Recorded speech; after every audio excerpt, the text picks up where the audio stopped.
안녕하십니까, PC볼입니다. 이번에는 22년 전기기사 1회 때 시행된 전자계산기 조직 응용기사 필기 문제 중에서 3과목 전자계산기 구조 문제를 풀어보겠습니다. 22년도 1회 3과목 같은 경우에는 이렇게 나와 있고요. 키워드별로, 번호별로 이제 좌표가 있으니까는, 좌표는 이제 동영상 설명란에 링크가 있으니까는 부분적으로 보실 분은 그거 활용하시면 되겠고요.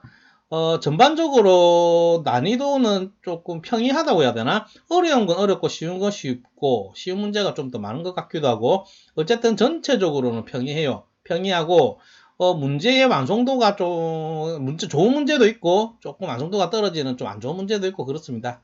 전체적으로 조금 평이하다고 저는 개인적으로 생각이 듭니다. 우선 41번입니다.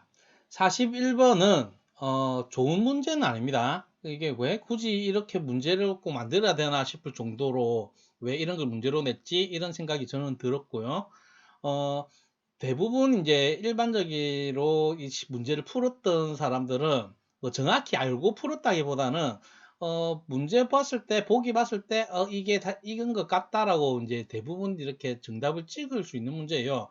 이제 컴퓨터 엔지니어링 쪽으로 공부를 많이 하시면 이제 좀 그런 느낌이 있거든요. 문제를 풀기 전에 일단 이 문제 답은 이제 매핑입니다. 4번. 어, 매핑에 대해서 조금은 용어에 대해서 조금 설명을 드릴게요. 매핑이 한국말로는 좀 명확한 게 없습니다. 굳이 보면은 옛날 전공서적들 보면은 이제 사상이라고 번역을 많이 합니다.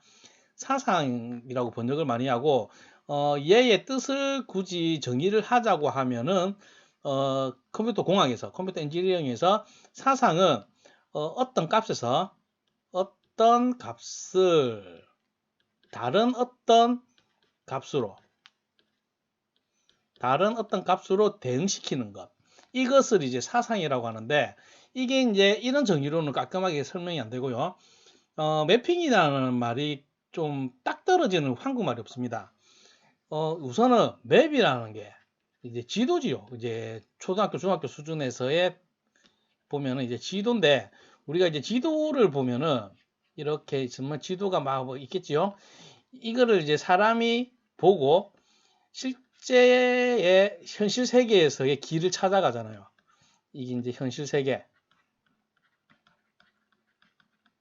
그래서 이제 매핑이라고 하면은 좀 더 구체적이고 구체화시키고 현실화시키는 이런 뉘앙스로 알고 계시면 돼요. 딱 떨어지는 한국말은 없습니다. 어쨌든 이제 매핑은 이런 거고, 그러면은 이거의 반대는 추상화지요. 추상적인 거. 추상화.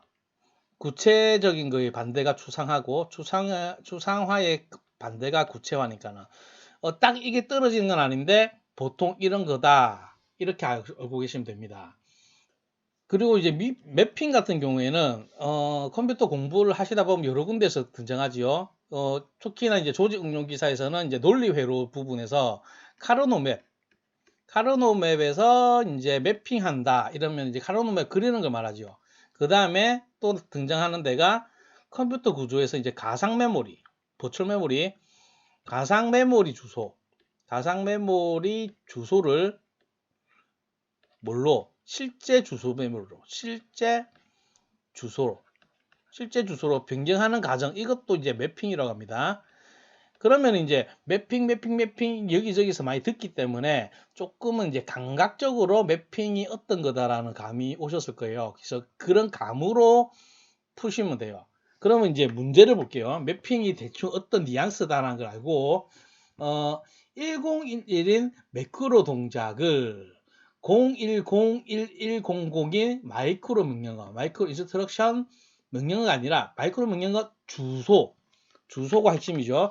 주소로 변환하고자 할 때 사용되는 기법은 무엇이라고 하는가? 사실 이게 기법이라고 표현을 하니까는 좀 더 거창해 보이는데, 그 솔직히 실제 원서에서는 기법이라는 표현을 안 하고 있습니다. 그래서 제가 좀 좋은 문제가 아니라고 말하는 게, 조금은 문제를 아무것도 아닌 거를 너무 거창하게 표현을 해놨어요. 여기서 매크로 동작이라고 하는 자, 매크로 동작은 매크로라는 말도 많이 등장하죠. 매크로는 이제 정해진 뭔가의 알고리즘을 말해요. 그래서 이런 매크로 동작, 마이크로 오퍼레이션, 영어로 보는 게 더 나을 거예요. 마이크로 오퍼레이션이라면 그냥 명령어를 말하죠. 명령어가 어떻게 구성됩니까? 이런 식으로 이제 오피 코드 플러스 주소라고 되어 있는데 이 뒤에 거 이제 오퍼랜드라고 하죠. 오퍼랜드.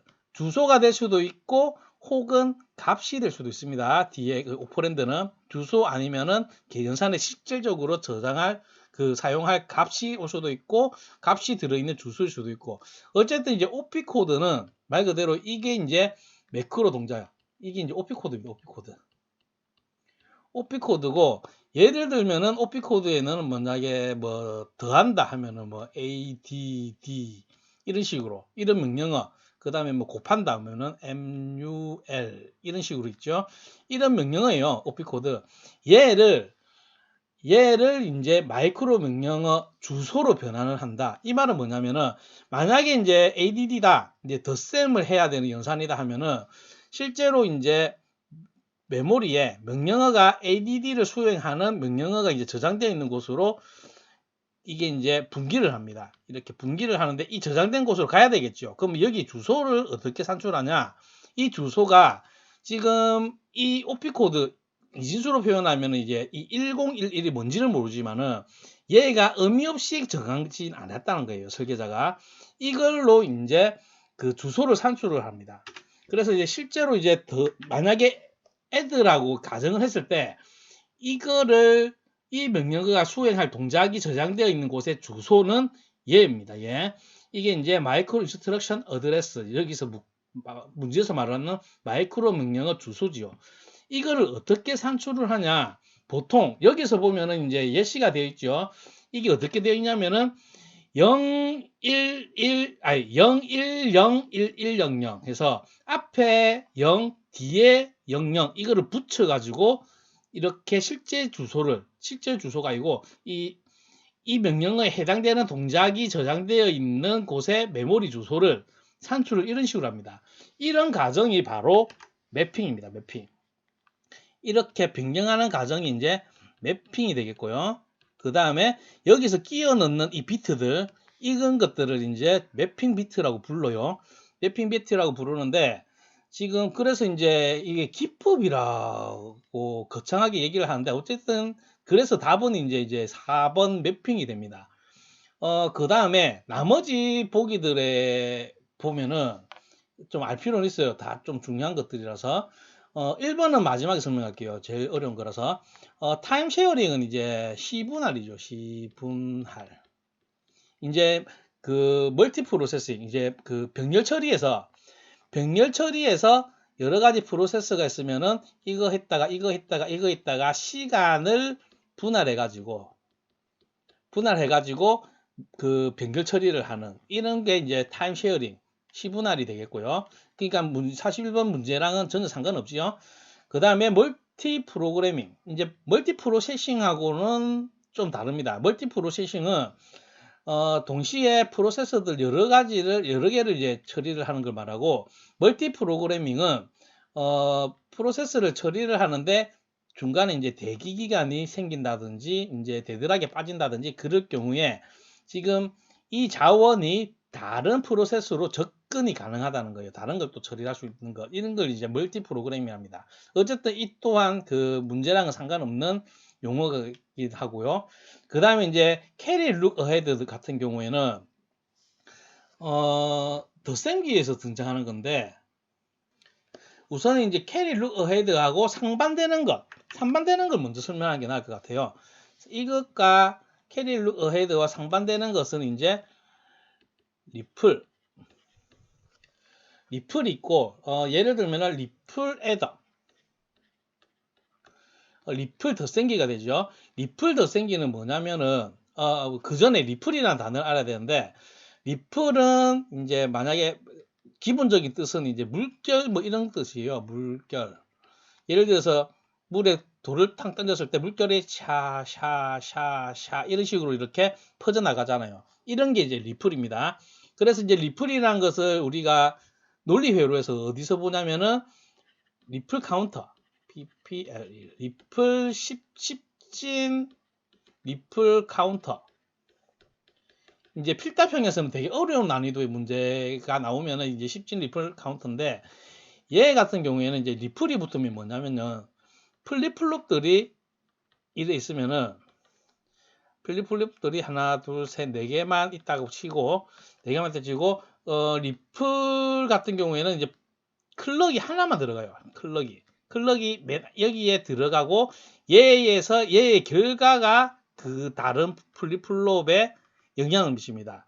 그 작동하는 클럭으로 작동을 하고, 그 다음에 얘께 여기 들어가고, 얘께 여기 들어가고, 이런 식으로 작동을 하는 게, 리플 어쩌고 저쩌고 들어가면은 클럭이 동기화되지 않았습니다. 그럼 이 반대말은 이제 동기화된 거죠. 동기화가 된 거는, 플립플롭이 이렇게 있으면은, 클럭이 있으면은 플립플롭 이렇게 4개가 있다. 이 클럭이 여기도 들어가고, 이 내구에 같은 게 이제 같은 클럭이세요. 이게 클럭이 뚱 할 때마다 이 4개가 동시에 작동을 합니다.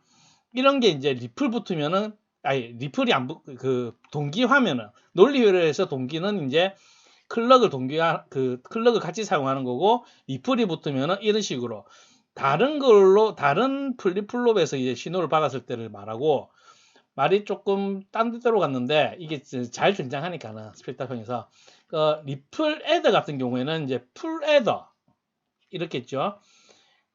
FA 풀 애더. 이 애더들이 여러 개가 이렇게 있으면은, 자, 덧셈기는 여러 자리에 덧셈기는 뭐에 영향을 받습니까? 자기 혼자 연산하는 게 아니라 캐리를 받아야 돼요. 캐리를. 숫자로 직접 얘기를 하자면은 1001 더하기 0011 이렇게 연산한다고 칩시다. 그러면은 사람이 계산할 때 이거 2개 더하면은 값은 0이고 한 자리 올리죠. 자, 이게 캐리입니다. 이게 캐리고, 이거 연산할 때는 이 2개만 연산하는 게 아니라 캐리까지 반영이 돼야 됩니다.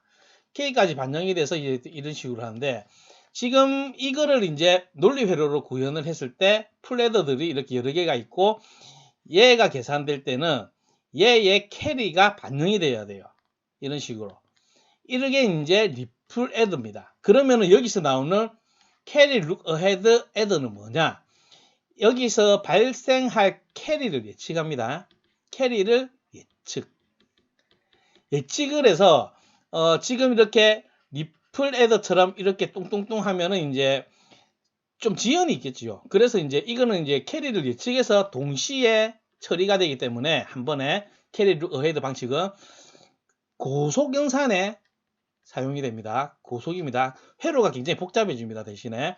그래서 이제 캐리 룩 어헤드는 이제 이런 거다라고 알고 넘어가시면 됩니다. 굳이 간단하게 설명하고 넘어가도 되지만은, 이거 같은 경우와 그 다음에 매핑 같은 경우에는 조금은 이제 감각적으로도 알아야 되고, 다른 그 조직 응용 기사에서 다른 부분에도 이제 영향이 많은 단어이기 때문에 제가 좀 설명을 길게 드렸습니다. 어쨌든 41번의 답은 이제 매핑이 됩니다. 매핑. 뭔가 주소를 산출하는 부분이 있으면은 뭐 매핑이라고 생각하시면 됩니다. 이번에는 42번입니다. 산수 논리 연산 장치 ALU의 기능은, 여기서 이제 ALU 같은 경우에는 CPU를 구성하고 있는 하나의 장치지요. 그러면 이제 폰노이만 구조를 대략적으로 살펴보면요. 일단은 폰노이만 구조에서 이제 컴퓨터는 CPU와 이제 자료를 주고받고 하는 이제 메모리가 있고요. 메모리 기억 장치가 있고, 그 다음에 입력 장치, 출력 장치 이렇게 구성이 되어 있고, CPU는 이제 컨트롤 유닛, 바로 이제 제어 장치. 이게 이제 제어 장치가 되겠고요. 그 다음에 ALU는 이제 바로 문제에서 말하고 있는 산술 논리 연산 장치입니다. 여기서 이제 ALU가 하는 거는 다 연산이에요. 뭔가를 연산하는데, 연산의 종류가 있는데, 먼저 이제 산술 연산 같은 경우에는 이제 사칙 연산, 덧셈, 뺄셈, 곱셈, 나눗셈부터 그 다음에 인크리즈, 디크리즈, 이제 증감이라든지 이런 거 숫자를 연산하는 게 이제 산술 연산이 되겠고, 그 다음에 논리 연산이 있습니다. 논리 연산 같은 경우에는 이제 논리회로 때 배운 and, or, not 뭐 이런 것들 기타 등등이 있습니다. 이런 것들이 이제 논리 연산이고, 그 다음에 한 개 더 있는데 시프트 연산이 있습니다. 시프트 연산 또 종류가 되게 많은데 기본적으로 시프트 연산은 비트를 이동시키는 거죠. 어쨌든 이제 ALU 그 산술논리 연산 장치가 하는 거는 이제 다 연산이고, 보기를 보면은 이제 2번이 답이 되겠죠. 시프트 연산. 그래서 이제 답은 2번이 되겠고요. 나머지 거는 OP 코드를 번역하고 제어 신호 생성, 어드레스 버스 제어, 이런 것들은 전부 다 이제 제어 장치가 담당하고 있습니다. 제어 장치가 하는 거. 여기서 이제 컨트롤 유닛이 되겠지요. 그래서 이제 별로 어렵지 않은 문제였습니다. 42번의 답은 2번이 되겠습니다. 이번에는 43번입니다.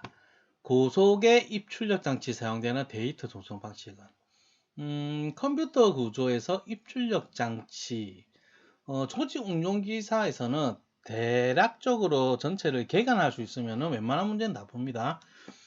그래서 이제 입출력 장치에 대해서 보면은 크게 이제 4가지로 분류가 됩니다. 먼저 이제 데이터 통신 관점에서 분류, 그 다음에 CPU 관여 정도의 관점에서 분류를 할 수 있고, 그 다음에 메모리 관점, 그 다음에 IOP 존재 여부에 따라서 이렇게 분류가 됩니다. 이게 이제 보시면은 다 공부를 하셨으면은 다 봤던 건데, 이걸 이제 분류를 할 수 있어야 돼요. 어떤 기준에서 정의가 되어 있는지. 먼저 이제 데이터 통신 관점에서 보면은 이제 스트로브 펄스와 샌드쉐이킹 방식 2가지가 있습니다. 여기서 이제 보면은 데이터 통신의 관점에서 보면은 이제 2개가 있죠. 데이터를 전송을 하려고 하면은 발신자가 있을 끼고 수신자가 있을 끼고 데이터를 이렇게 전송을 하잖아요. 데이터를 전송을 하는데 여기서 이제 스트로브 신호가 한 개 더 있습니다. 그래서 이제 이 신호가 있는 동안에 데이터만 전송이 되는 이런 물리가 간략하게 얘기하면 그렇게 되고, 핸드쉐이킹 같은 경우에는 신호선이 하나 더 있습니다. 신호선이 이제 아까와 비슷하게 2개가 있는데, 나머지 1개는 지금 이제 그 수신하는 쪽에서 신호가 또 갑니다. 이게 이제 잘 받았다라는 accept 신호, ACC EPT, accept 신호, 잘 받았습니다 하고 알려주는 게 이제 신호선이 한 개 더 있습니다. 이런 게 이제 간략하게만 얘기합니다. 이런 게 이제 핸드쉐이킹이고, 방금 봤던 스트로브 펄스는 이 위에 거 2개만 있는 거, 이 중간에 게 이제 available 신호입니다. 어쨌든 이게 데이터 통신 관점에서 전송 방식을 이렇게 분류를 할 수가 있고요.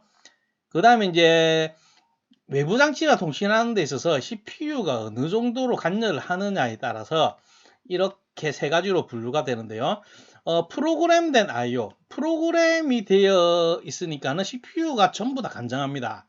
그 자료를 보낼지 받을지 이런 것들을. 그래서 이제 CPU 관여가 제일 높다고 보시면 되고요. 얘가. 그 다음에 인터럽트에 의한 I/O 같은 경우에는 간략하게 얘기하면은 CPU가 일 처리를 하다가 인터럽트가 걸리면은, 이게 이제 그 외부 장치의 신호를 받으면은 외부 장치와 통신을 해야 되겠구나 해서 얘를 멈추고 그 전송 작업을 하고 다시 돌아가는 것, 이게 이제 인터럽트죠. 이게 이제 인터럽트야 IO가 되겠고, 마지막으로 이제 DMA 같은 경우에는 DMA는 다이렉트 메모리 액세스의 약자가 되겠지요.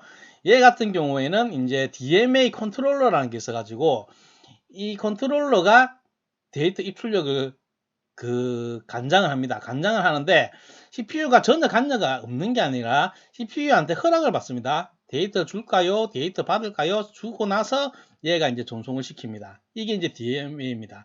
그래서 이 셋 중에서는 CPU의 관여가 제일 작은 게 DMA입니다. 그리고 이제 여기서 조금 세부적으로 핵심적인 것 말씀드리면은, 인터럽트에 의한 IO에서는 이제 폴링과 그 다음에 데이지 체인, 이게 이제 자주 나오는 용어입니다. 이거 따로 공부하십시오. 이것까지 설명하기에는 너무 이 문제에서 벗어나고요.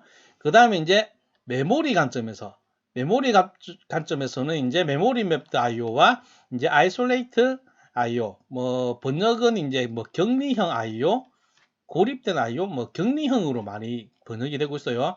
어쨌든 간에 얘 같은 경우에는 메모리가 이렇게 있으면은 입출력에 사용되는 이제 메모리 같은 경우에는 메모리 맵드 같은 경우에는 일반 주기억 장치에서 연산에 사용되는 이 메모리 공간을 공통으로 같이 쓰고 있습니다. 그런데 이제 아이솔레이트 IO 같은 경우에는 이게 이제 입출력에 사용되는 메모리가 따로 존재해요. 아예 이제 말 그대로 이제 격리가 되어 있죠. 이 자원을 사용해 가지고 데이터 입출력을 합니다. 그런데 이게 이제 물리적으로 분리된 경우도 있고요. 일반적인 주기억 장치의 특정 공간을 완전히 선점하고 사용할 때가 있습니다. 대신에 이제 여기서는 일반 연산에서는 접근을 못 하겠죠. 어쨌든 간에 그 물리적으로 분리되어 있든 안 되어 있든 이러한 것을 이제 그 아이솔레이트 IO라고 합니다. 이게 이제 메모리 관점에서 이렇게 분류가 됩니다. 그 다음에 이제 IOP 존재에 관련해서 IOP는 이제 인풋, 아웃풋, 아웃풋, P는 이제 프로세서, 입출력 프로세서가 존재한다는 거예요. 그 말 그대로. 그러니까 CPU가 전혀 관련 아닙니다. CPU 대신에 다른 CPU가 있다는 거니까는. CPU가 아니라 프로세서가 있다는 거니까는, 얘가 이제 채널이다. 말 그대로. 채널이 들어가면은 이제 전부 다 이제 IOP가 존재를 해서 CPU의 관여가 전혀 없고요. 이쪽 관점에서 분류를 얘도 같이 넣으면은 IOP가 제일 CPU의 관여가 적은 게 되겠죠. 아예 없습니다.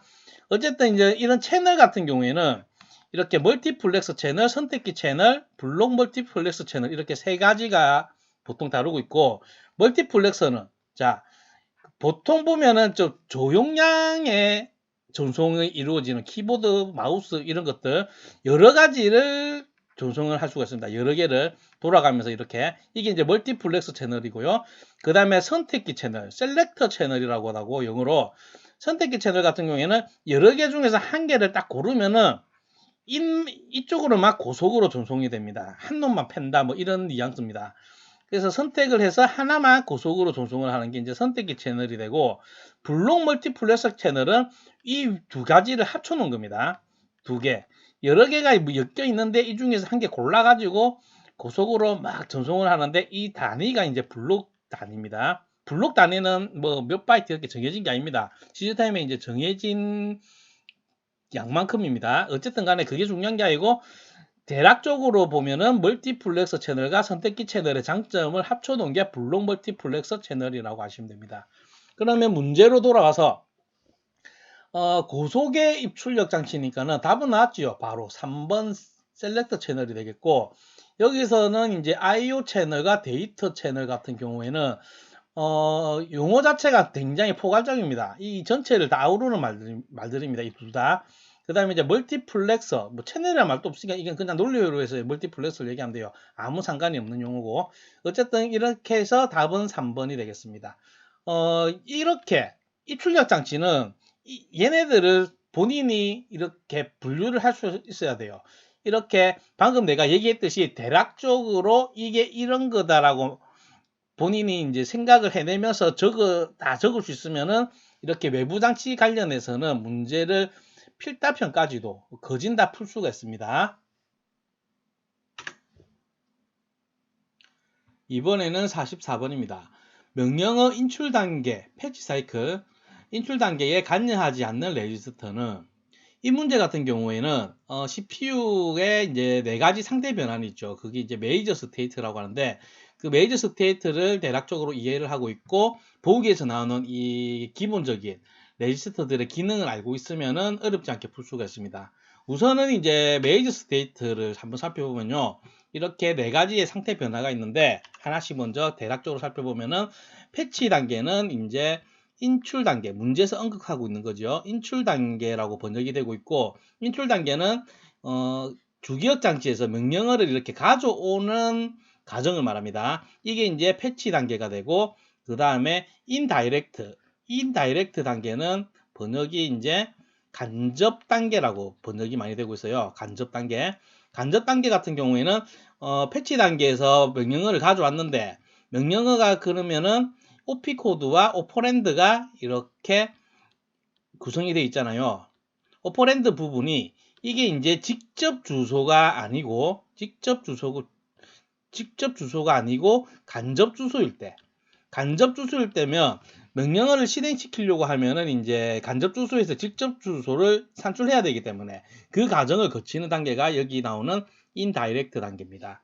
그 다음에는 이제 여기 execute 단계 같은 경우에는 이제 실행 단계를 말하죠.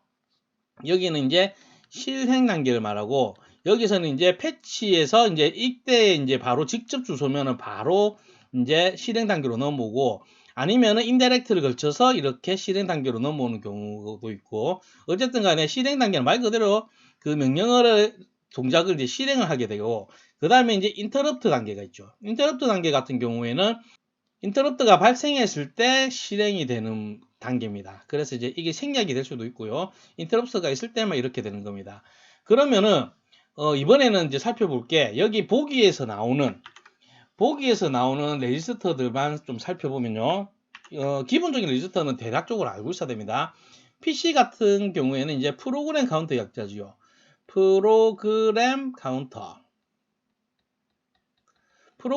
같은 경우에는 명령어 다음에 실행될 명령어의 위치를 가지고 있죠. 위치 주소를 가지고 있는 게 이제 프로그램 카운터입니다.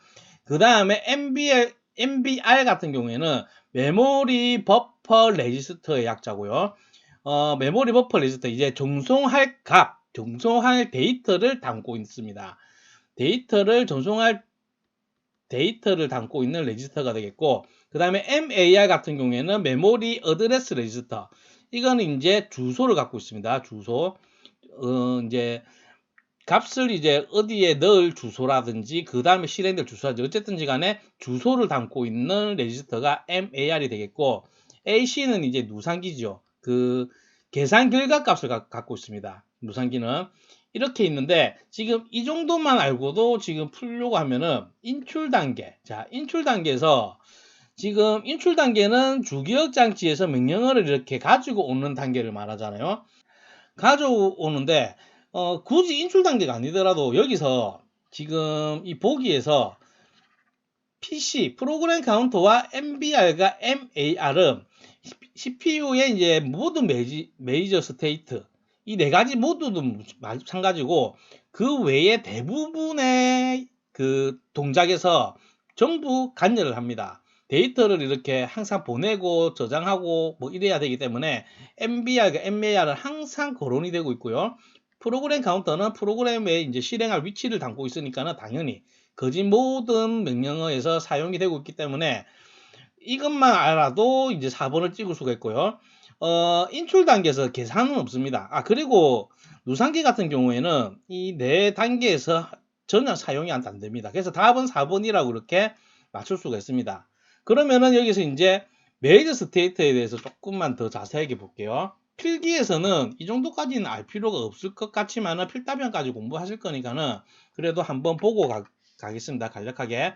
방금 갔던 인출 단계, 간접 단계, 실행 단계, 인터럽트 단계 이렇게 있으면은 다시 제대로 설명을 드리면은 패치 스테이트, 인출 단계 같은 경우에는 명령어를 주기억 장치에서 CPU의 명령 레지스터로 가져와서 이제 디코딩하는 단계이고 작동하는 걸 보면요. 여기서 이제 T1, T2, T3, T4는 이제 CPU 이제 한 클럭당 실행되는 거. 처음에 이제 클럭이 한 번에 이게 실행되고 두 번째에 얘가 실행되고 이렇게 보면 됩니다. 그러니까는 이 인출 단계는 4개의 클럭으로 동작을 하게 되죠.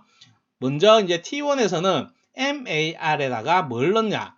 PC 프로그램 카운터에 있는 그 주소를 MAR은 주소를 저장하는 레지스터지요. 그러니까는 그 가져올 주소, 명령어가 있는 위치의 주소 값을 가지게 되겠죠. 이 T1이 지나고 나면. 그 다음에 MBR 같은 경우에는 이렇게 M하고 이제 대괄호로 이렇게 레지스터 이름을 넣어 놓으면은 MAR이 가리키는 값을 말해요. 그러니까는 C 언어에서 변수 앞에 별 붙인 거, 그거랑 같은 의미라고 생각하시면 됩니다. 지금 이제 mar에 있는 주소에 있는 값을 mbr은 이제 전송할 데이터를 가지고 있는 레지스터지요. 이렇게 옮기게 되고 그 후에 프로그램 카운터는 1 증가하게 됩니다. 왜냐하면 이제 다음 프로그램을 가져와야 되니까는 계속 1 증가를 하게 됩니다. 패치할 때마다. 그 다음 사이클에서는 이제 IR 같은 경우에는 이제 명령어를 담고 있는 레지스터입니다. 거기에 명령어를 어떻게 담나?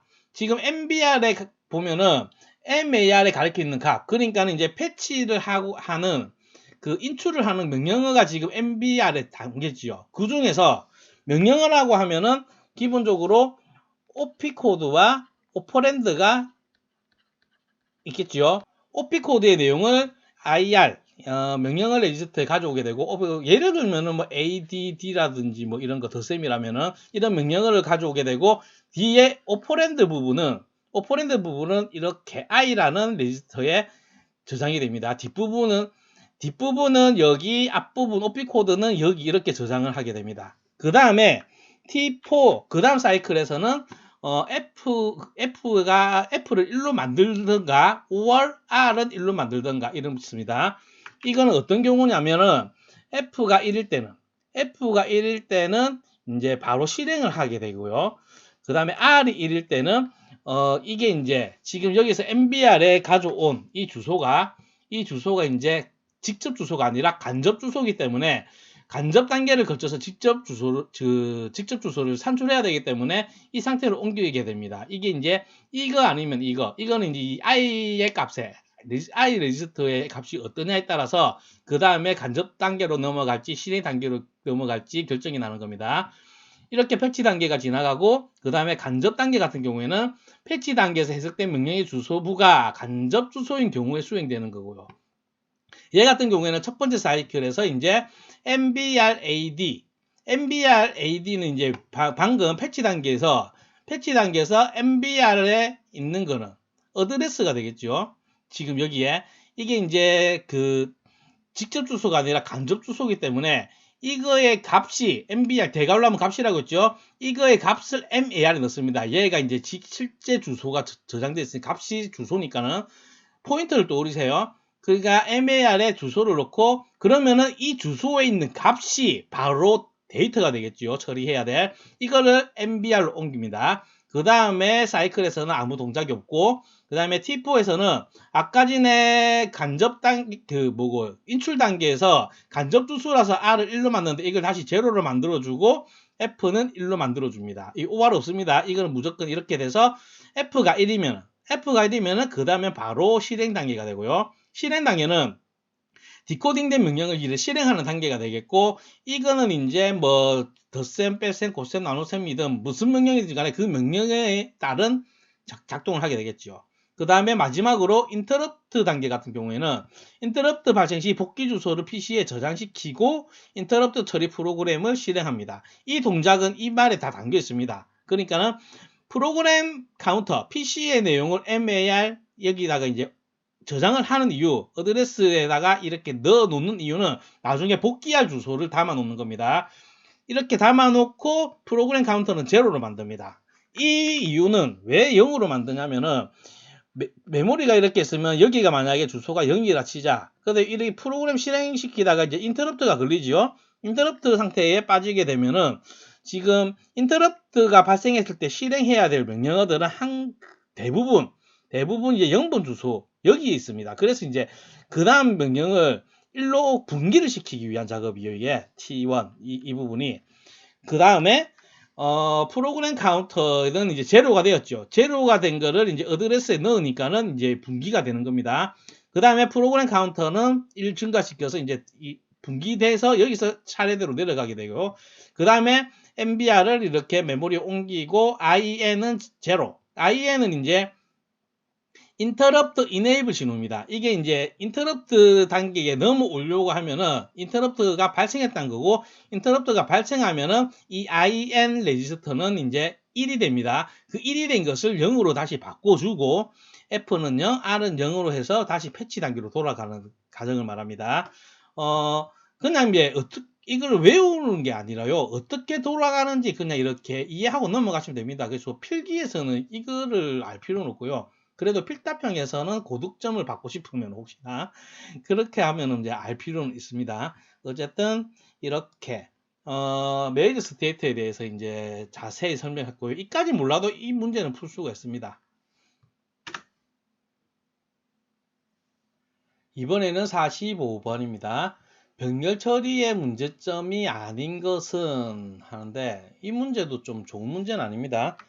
그리고 굳이 상과목에 이런 문제가 나와야 되나 싶기도 하고요. 일단은 병렬 처리 같은 경우에는 물론 전자계산기 구조에서 상과목에서도 이제 다루는 부분이 맞긴 맞는데 보기들을 봤을 때는 이제 4과목 운영체제에서 나와야 되는 문제가 아닌가 저는 그렇게 생각을 합니다. 전자계산기 구조에서는 이제 풀린의 그 병렬 처리 구조가 그 네 가지 있는 거 그거라든지 뭐 파이프라인이라든지 뭐 이런 쪽으로 좀 다루는 편이고 OS는 이제 프로세스를 이제 어떻게 처리를 할지 병렬로 뭐 이런 부분에서 달라요. 그 조금은 방향이 다른데 이거는 이제 좀 일반적으로 다가가면은 병렬 처리라는 게 단순하게 생각해서 병렬 처리는 말 그대로 여러 가지를 동시에 처리를 하는 게 되겠죠. 동시에 처리를 하게 되는데 동시 처리하게 되면 어떤 일이 발생하냐? 이렇게 이제 처리해야 되는 프로세스들이 태스크라고도 부르고 어쨌든 간에 4개가 있다고 칩시다. CPU가 이 4개를 동시에 처리를 할 수 있는 능력이 있습니다. 그런데 이 동시에 처리를 하려고 하면은 이 명령 하나가 처리를 하는데 만약에 이제 4개의 클럭이 사용된다. 그러니까 시작과 끝이 같아야 된답니다. 하나의 텀이 시작과 끝이 4클럭이 소요된다. 4클럭이 소요가 된다면 이것도 4클럭, 이것도 4클럭에서 4클럭이 되면은 이 4개의 명령어가 동시에 처리를 시작했다가 처리를 끝내는 것까지 이렇게 클럭을 맞춰야 된다는 겁니다. 동기화랑 여기서 클럭을 맞춰줘야 되기 때문에 병렬 처리에서 중요하게 다루는 부분입니다. 그래서 이거는 이제 정답이 될 수가 없고요. 틀린 거 아닌 것을 고르는 거니까는. 그리고 모든 명령어가 이제 4클럭으로 맞추기는 어렵잖아요. 어떤 거는 이제 8클럭이 필요할 수도 있고 이제 그런 부분이 있습니다. 만약에 이제 보통 이제 대부분의 명령어가 4클럭인데 얘는 이제 8클럭이 필요하다.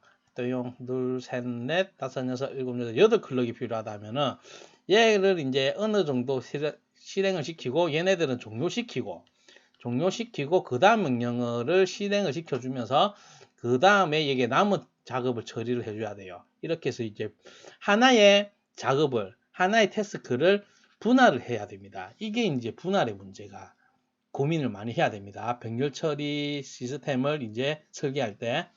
그리고 이거는 조금 OS의 운영체제에서 다뤄야 되는 문제인데 예를 들어서 이제 명령어들이 이거는 이제 만약에 이제 4클럭짜리 이것도 4클럭짜리 그 다음에 얘는 2클럭짜리 얘는 이제 8클럭이 소요되는 명령어들이 있다고 칩시다. 여기에 지금 처리를 하려고 대기 큐에 있습니다. 대기 큐에 있고 CPU는 지금 제가 설명하고 있는 거에서 CPU는 한 번에 2개를 처리가 가능하다고 치면은 예를 들어서 얘랑 4클럭짜리 2개의 명령어를 한 번에 처리를 하면은 처음 시작과 끝이 같아지죠. 그래서 문제 없습니다. 문제가 없는데 문제는 이제 크기의 차이가 많이 나는 거죠.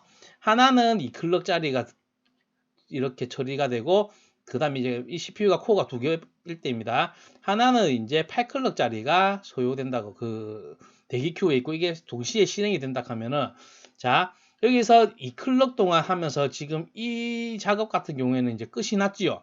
그런데 얘는 이제 8클럭이 소요되기 때문에 얘가 이제 나머지 부분을 처리하는 동안에 이 CPU는 여기서 이제 처리를 할 수 있는 능력이 있음에도 불구하고 이게 이제 쉬게 되어 있어요. 실 수밖에 없으니까는 이런 부분에 대해서 자원 낭비가 되는 거죠. 이런 게 CPU 사용률이 어느 정도 높아야 되는데 이게 뚝 떨어지게 되니까는 이런 문제점을 해결하기 위해서 이 대기큐에 그냥 가장 단순한 FI, F5처럼 먼저 들어온 걸 먼저 처리하는 그런 게 아니라 이래 이제 잘 CPU의 사용률을 높이기 위해서 짝을 잘 지어주는 거예요. 그러니까는 지금 이렇게 8클럭짜리는 딱 2개밖에 못 들어간다는 그런 시스템일 때 2보다는 4클럭짜리가 들어가는 게 그래도 이제 이 CPU를 놀리는 시간, 이 유효 시간을 줄일 수가 있으니까는. 그래야지 이제 CPU 사용률이 높아지니까는. 그렇기 때문에 이런 순서를 정해주는 것, 우선순위를 정해주는 것, 적절하게 CPU의 사용률을 높이기 위해서 이런 게 이제 스케줄링 기법입니다. 스케줄링 기법은 한마디로 이제 프로세스들을 어떻게 처리를 할지 스케줄을 짜주는 거예요. 그래서 이제 병렬 처리에서 상당히 고민을 많이 해야 되는 부분입니다. 그리고 마지막으로 남은 블럭 지정 같은 경우에는 조금은 생소해요. 블럭 지정, 무슨 블럭? 이거는 조금 생뚱맞은 거기 때문에 아닌 것을 뽑는 거기 때문에 답이 3번이 될 수밖에 없습니다. 이런 문제는 솔직히 너무 성의 없게 낸 거예요. 3과목에서 나왔으니까 아무래도 전자계산기 구조 체계 어딘가 있을 텐데 그냥 중요하지 않은 부분, 그냥 언급된 부분을 그냥 문제로 만든 거거든요. 22년 1회 이번에 이제 아까 푼 41번 문제도 마찬가지입니다.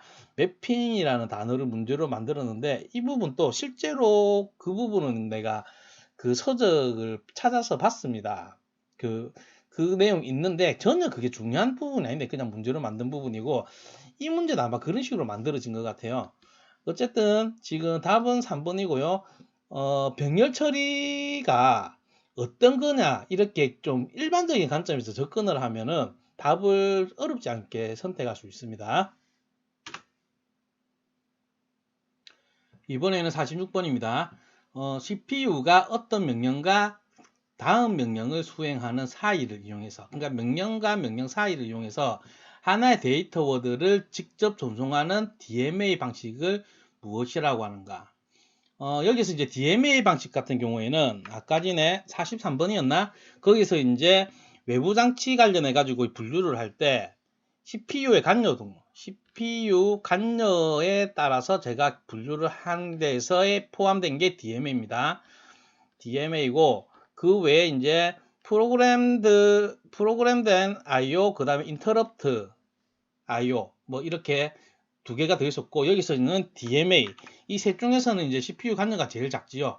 어쨌든 간에 이거는 이제 명령과 명령 사이에서 뭐 사용한다고 하는데 이 부분이 이제 원래 일반적인 표현하고 살짝 바뀌어져 있습니다. 어쨌든 DMA에 대해서 한번 살펴보고 가면요.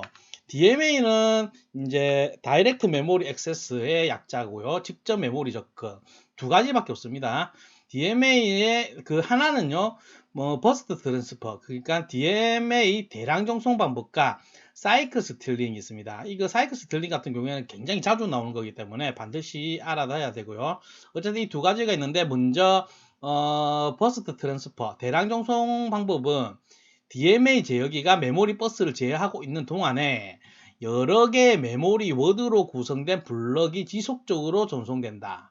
보통 고속 장치를 위하여 사용되는 게 이제 DMA 대량 전송 버스트 트랜스퍼 방법입니다. 그 외에 또 한 개가 사이클 스틸링이라는 게 있는데 이름 그대로입니다. 사이클을 하나 훔쳐요.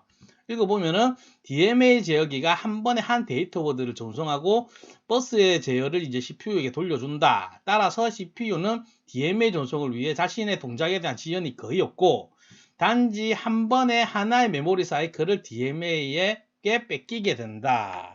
이렇게 되어 있습니다. 그러니까는 클럭당 이렇게 클럭할 때마다 작동을 하고 하는데 사이클 스틸링 같은 경우에는 이제 한 사이클 동안에 한 사이클 만약 스틸링 훔치는 거예요. 한 사이클만 차지해 가지고 이때 제어권을 가져와 가지고 본인이 이제 전송할 때 사용이 되는 거고 그 외에 이제 버스트 트랜스퍼는 이제 고속 장치를 위하여 사용된다고 하잖아요. 이게 이제 지속적으로 사이클을 이제 하나만 훔치는 게 아니고 이제 지속적으로 이제 점유를 하게 되겠죠. 이 대량 조성 방법은.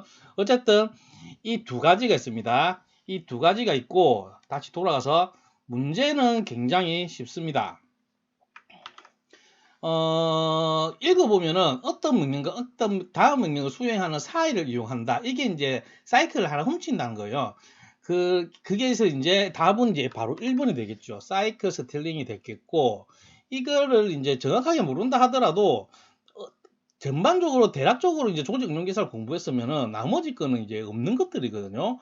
워드 스틸링이라는 건 없습니다. 그 다음에 사이클 트랜스퍼, 이거는 이제 대량 요소 마치 버스터 트랜스퍼, 그거랑 헷갈리라고 이렇게 해놓은 거고, 이것도 존재하지 않는 거고요. 워드 트랜스퍼 당연히 없고요. 그래서 이제 답은 쉽게 1번으로 찍을 수 있습니다. 그 다음에 이런 문제는 문장을 잘 보세요. 문장을 이거는 이제 필답형으로 변경해서 주관식으로 변경해서 필답형에서 나올 수도 있거든요. 그래서 이런 문장은 잘 읽어놓고 기억을 해두는 게 좋습니다. 이번에는 47번입니다.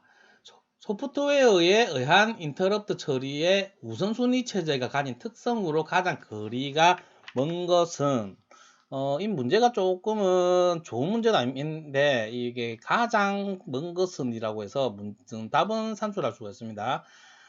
일단은 소프트웨어에 의한 인터럽트 처리는 이제 말 그대로 소프트웨어로 구현이 된 거죠. 그래서 이제 그러면 하드웨어로는 이제 우선순위 체제를 어떻게 구성하냐, 이거를 좀 보고 갈게요.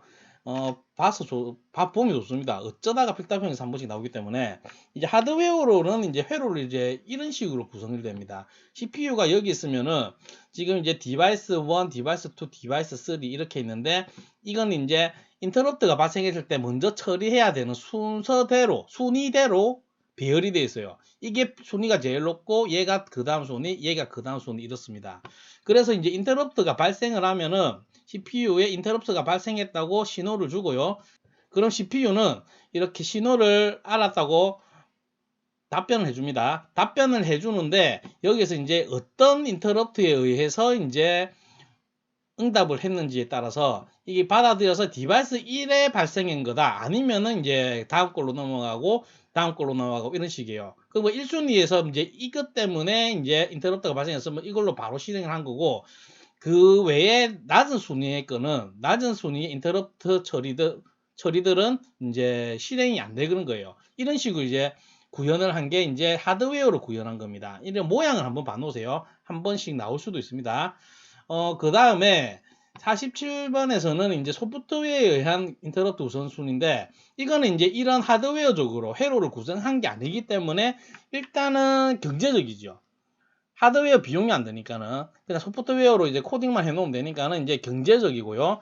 그 다음에 이제 이거는 이제 하드웨어든 소프트웨어든 간에 융통성이 있습니다. 왜냐? 쓸데없는, 그러니까는 별로 중요하지 않는 처리 때문에 중요한 게 처리가 지연이 되는 경우가 없잖아요. 그래서 이런 부분이 융통성이 있다는 겁니다. 예를 들어서 이거는 이제 실시간 처리를 해야 되는 이제 시스템에서는, 특히 초초로 이제 실시간 처리가 구현이 된 게 이제 항공 시스템인데, 어쨌든 이제 그런 것들은 이제 요즘 시스템들은 이제 멀티플레이를 하니까는 다른 거 처리하고 있는데, 지금 누가 예약이 들어왔는데 이 예약이 다른 임무 때문에 다른 걸 처리하는 동안에 이걸 대기시켜 놓으면 안 되지요. 실시간으로 바로바로 이렇게 반영을 해야 되니까는.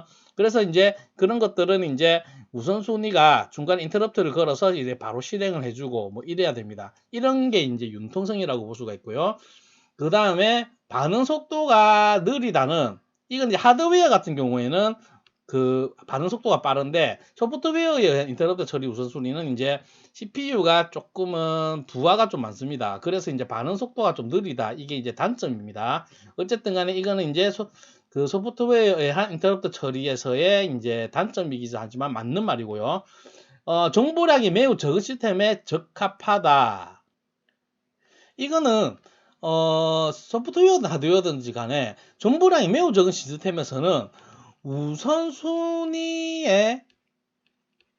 체제가, 시스템이 필요가 없습니다. 왜냐하면은 정보량이 되게 작다. 처리하는 이제 태스크들이 전부 다 한 클릭에 끝나는 것들이다 하면은 굳이 인터럽트를 발생시킬 필요 없이 그냥 그 인터럽트가 발생을 하면은 처리해야 되는 일이 생기면은 바로바로 처리가 된단 말이거든요. 그래서 이제 이런 우선순위를 체제를 이제 갖추는 이유는 처리가 오래 걸리는 많은 클럭을 소요하고 있는 이게 다 끝나기 전에 다른 게 이제 대기하는 딜레이를 없애기 위한 거기 때문에 인터럽트를 발생시켜서 하던 거를 그만두고 중요한 걸 먼저 처리를 하기 위한 시스템인데 정보량이 매우 적으면은 이런 우선순위 체제가 필요가 없습니다. 그래서 이제 답은 3번이 되겠습니다. 그닥 좋은 문제는 아닙니다. 조금은 억지로 만든 문제이기도 하고요. 그런데 이제 그렇다고 못 풀 문제는 아닙니다. 대충 이제 인터럽트 처리 방식에서 이제 우선순위 체제의 이제 목적을 알고 있으면은 가볍게 풀 수 있는 문제입니다. 이번에는 48번입니다. 전체 기억장치 액세스 횟수가 50이고 원하는 데이터가 캐시에 있는 횟수가 45라 할 때 캐시 실패율은 캐시 메모리 관련된 문제고 이번에 이 문제 같은 경우 48번 같은 경우에는 이제 액세스 횟수로 이제 실패율을 구하는 건데 이와 관련해 가지고 이제 접근 속도 구하는 게 조금 더 어렵습니다. 이번 회차에서 이제 56번에서 나옵니다. 이제 이따가 좀 풀 거니까는 우선 이제 캐시 메모리에 대해서 이제 간략하게 보고 가면요. 캐시 메모리 같은 경우에는 이제 주기억 장치의 접근 시간과 프로세서 논리 회로와의 속도 차이를 줄이기 위해서 사용이 되고 있고 참조의 국한성. 참조의 국한성은 이제 자주 사용되는 것을 캐시에 담는다는 그런 겁니다. 이제 특히 운영체제에서 이제 프로세스 스케줄링 기법에서 이제 그 어떤 거를 이제 담느냐에 따라서 이게 나오게 되는데 어쨌든 이러한 참조의 국한성에 해당되는 데이터를 캐시 메모리에 저장해서 시스템의 성능을 높이는 겁니다. 이 그림을 보면은 지금 주기억 장치가 여기 있고 캐시 메모리가 여기 있고 성능은요 캐시 메모리가 훨씬 빠릅니다. 주기억 장치보다 이게 훨씬 빠르고 비싸지요. 빠르니까 성능이 좋으니까 비싸겠죠. 비싸서 용량이 작겠고 그러면 이게 어떻게 돌아가냐면은 CPU에서 프로그램을 이제 명령을 처리할 때 기억 장치에서 가져오게 되겠죠. 명령어를 가져오는데 자주 사용되는 것은 이 참조의 국한성에 해당되는 그 데이터는 캐시 메모리에 담아 놓고요. CPU는 항상 캐시 메모리를 먼저 접근해서 내가 필요한 데이터를 찾는데 여기에 이제 있으면은 바로 갖다 쓰면 되고 없으면은 캐시 메모리 없으면은 다시 주기억 장치로 접근을 해서 이제 검색을 해서 필요한 데이터를 가져다 쓰게 됩니다. 그래서 이제 이때의 캐시 메모리의 성능을요 히트율이라고 하고요. 히트율은 이제 히트 플러스 미스 분의 히트가 되겠죠. 여기서 히트란 CPU가 찾는 데이터가 캐시 메모리에 바로 있을 때입니다. 바로 있을 때면 이제 이렇게 와서 있는 데이터가 있네 해서 갖다 쓰는 것 이게 이제 히트가 되겠고 이때 없어서 다시 한번 주기억 장치에 또 탐색을 해야 되는 경우가 있죠. 이때가 이제 미스가 되겠고 이게 이제 이렇게 계산해서 나온 히트율이 캐시 메모리의 성능이 됩니다. 그런데 이번에 문제 지금 풀고 있는 문제에서는 히트율이 아니라 미스율을 계산하라고 했죠. 실패율 미스율은 말고 히트율의 반대니까는 방금 거에 빗대서 이제 계산을 해보면요. 일단은 히트율을 먼저 보면은 히트 플러스 미스 분의 히트가 되겠죠. 그래서 여기서 이제 이 히트 대신에 미스를 넣어서 하면 되는데 주어진 거는 이제 전체 액세스, 전체 횟수가 이제 히트 플러스 미스가 되겠죠. 그 다음에 데이터에가 있는 캐시에가 있는 횟수가 45. 이게 이제 히트의 횟수입니다. 성공한 횟수. 그러면은 이제 히트가 45니까는 45. 그 다음에 미스는 뭔지 몰라요. 미스는 뭔지 모르는데 전체가 50이라 하니까는 이거는 이제 50이 되겠고 얘는 이제 100분의 90이니까는 0.9가 되겠죠. 얘는 이제 히트율이 됩니다. 히트율이 되는데 그러면 미스율은 미스율은 이제 남은 0.1 이게 이제 실패율이죠. 실패율. 그래서 답은 1번 간단하게 풀 수 있습니다. 56번에서는 이제 접근 속도에 관련해서 나오니까는 그 부분이 조금 생각을 좀 더 해야 됩니다. 이번에는 49번입니다. BCD 코드에서 사용하지 않는 이진수는 이거는 이제 코드를 이해하고 있으면 되죠. 다른 코드들은 일단 문제를 풀고 살펴보기로 하고요. 먼저 이 문제를 먼저 풀어볼게요. 그냥 뭐 계산해도 되지만은 BCD 코드는 이제 바이너리 코디드 디짓. 그러니까 10진수를 2진수로 바꾼 거죠.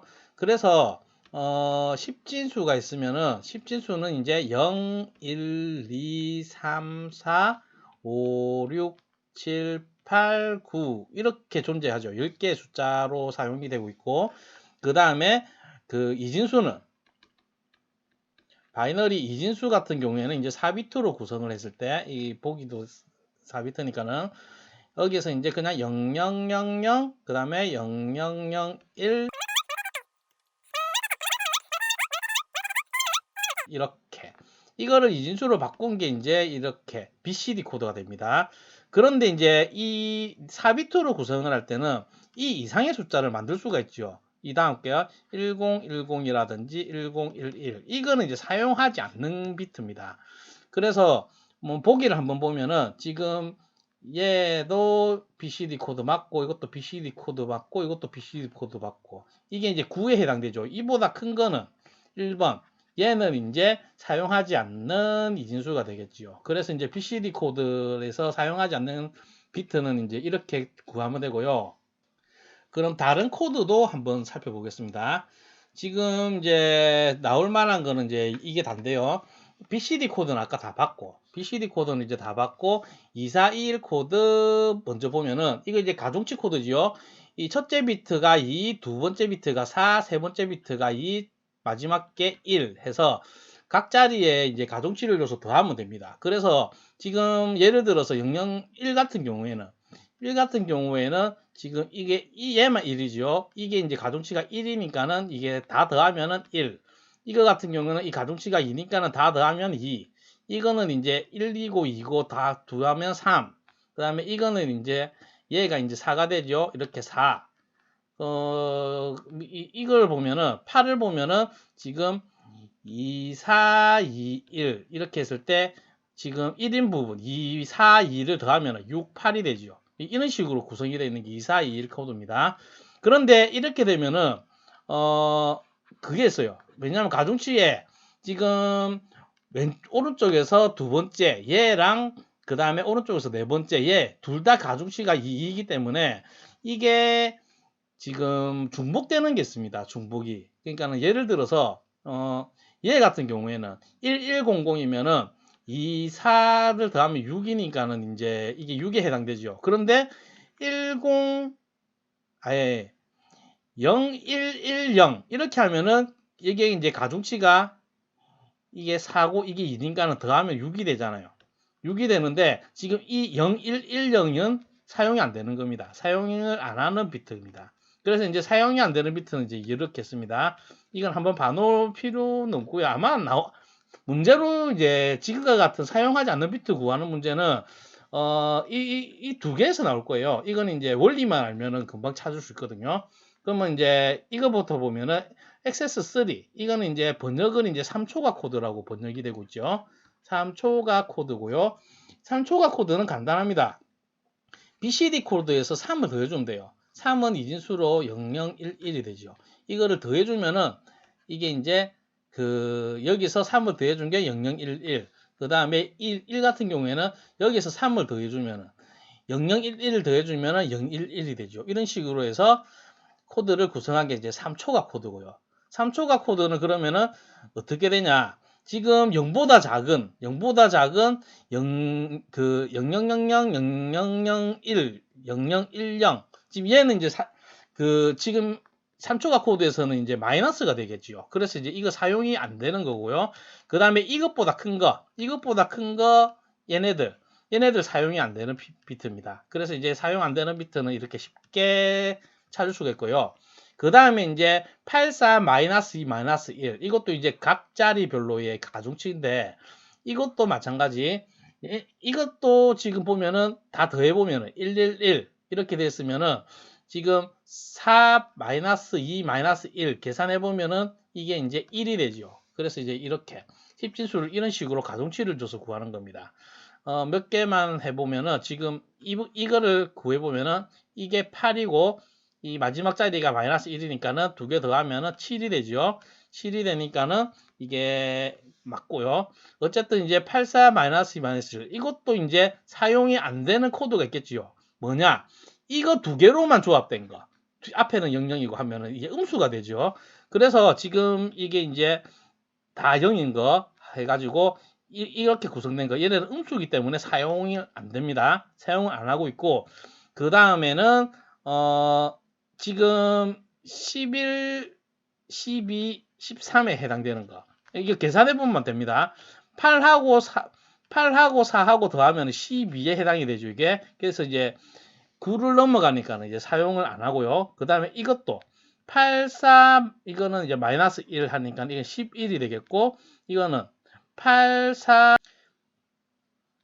마이너스 2 이렇게 더하면은 10이 되죠. 그래서 이거는 이제 이것도 이제 사용하지 않는 코드가 됩니다. 그래서 이제 논리에서 이제 논리회로에서 다루는 코드는 이제 이게 이제 거진다고요.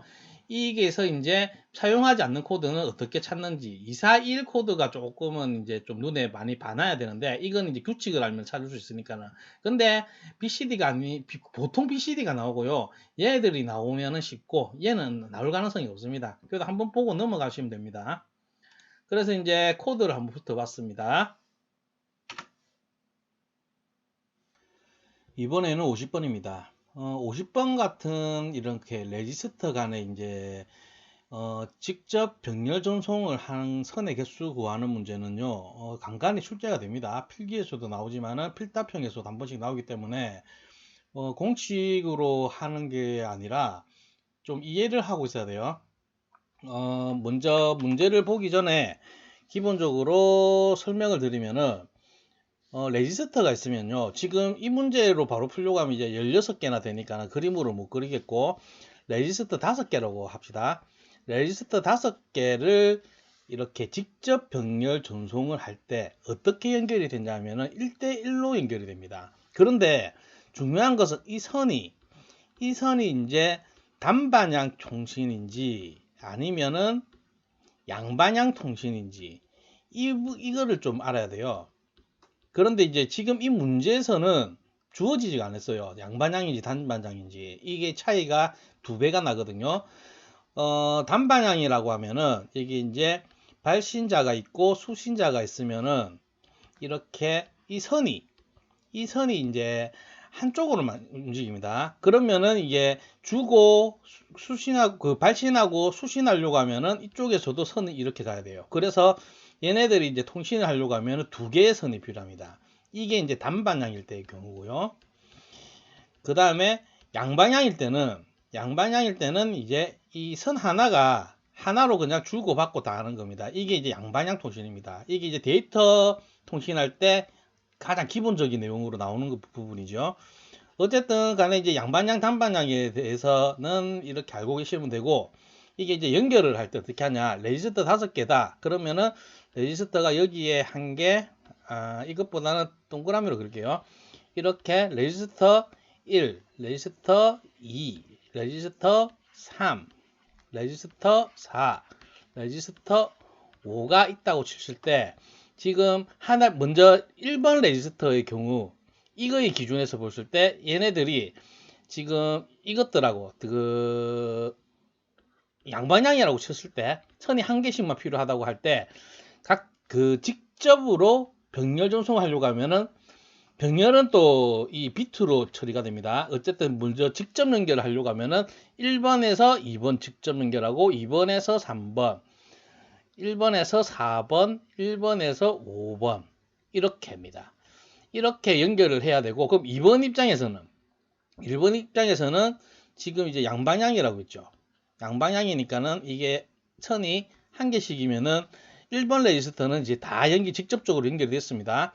그 다음에 2번 레지스터에서는 1번하고 이미 연결이 됐으니까는, 먼저 이게 이제 4개가 피서였고, 2번은 지금 이렇게 3번하고 연결이 되고, 그 다음에 4번하고 연결을 해야 되고, 그 다음에 5번하고 연결해야 되고, 이렇게 3개가 쓰였죠.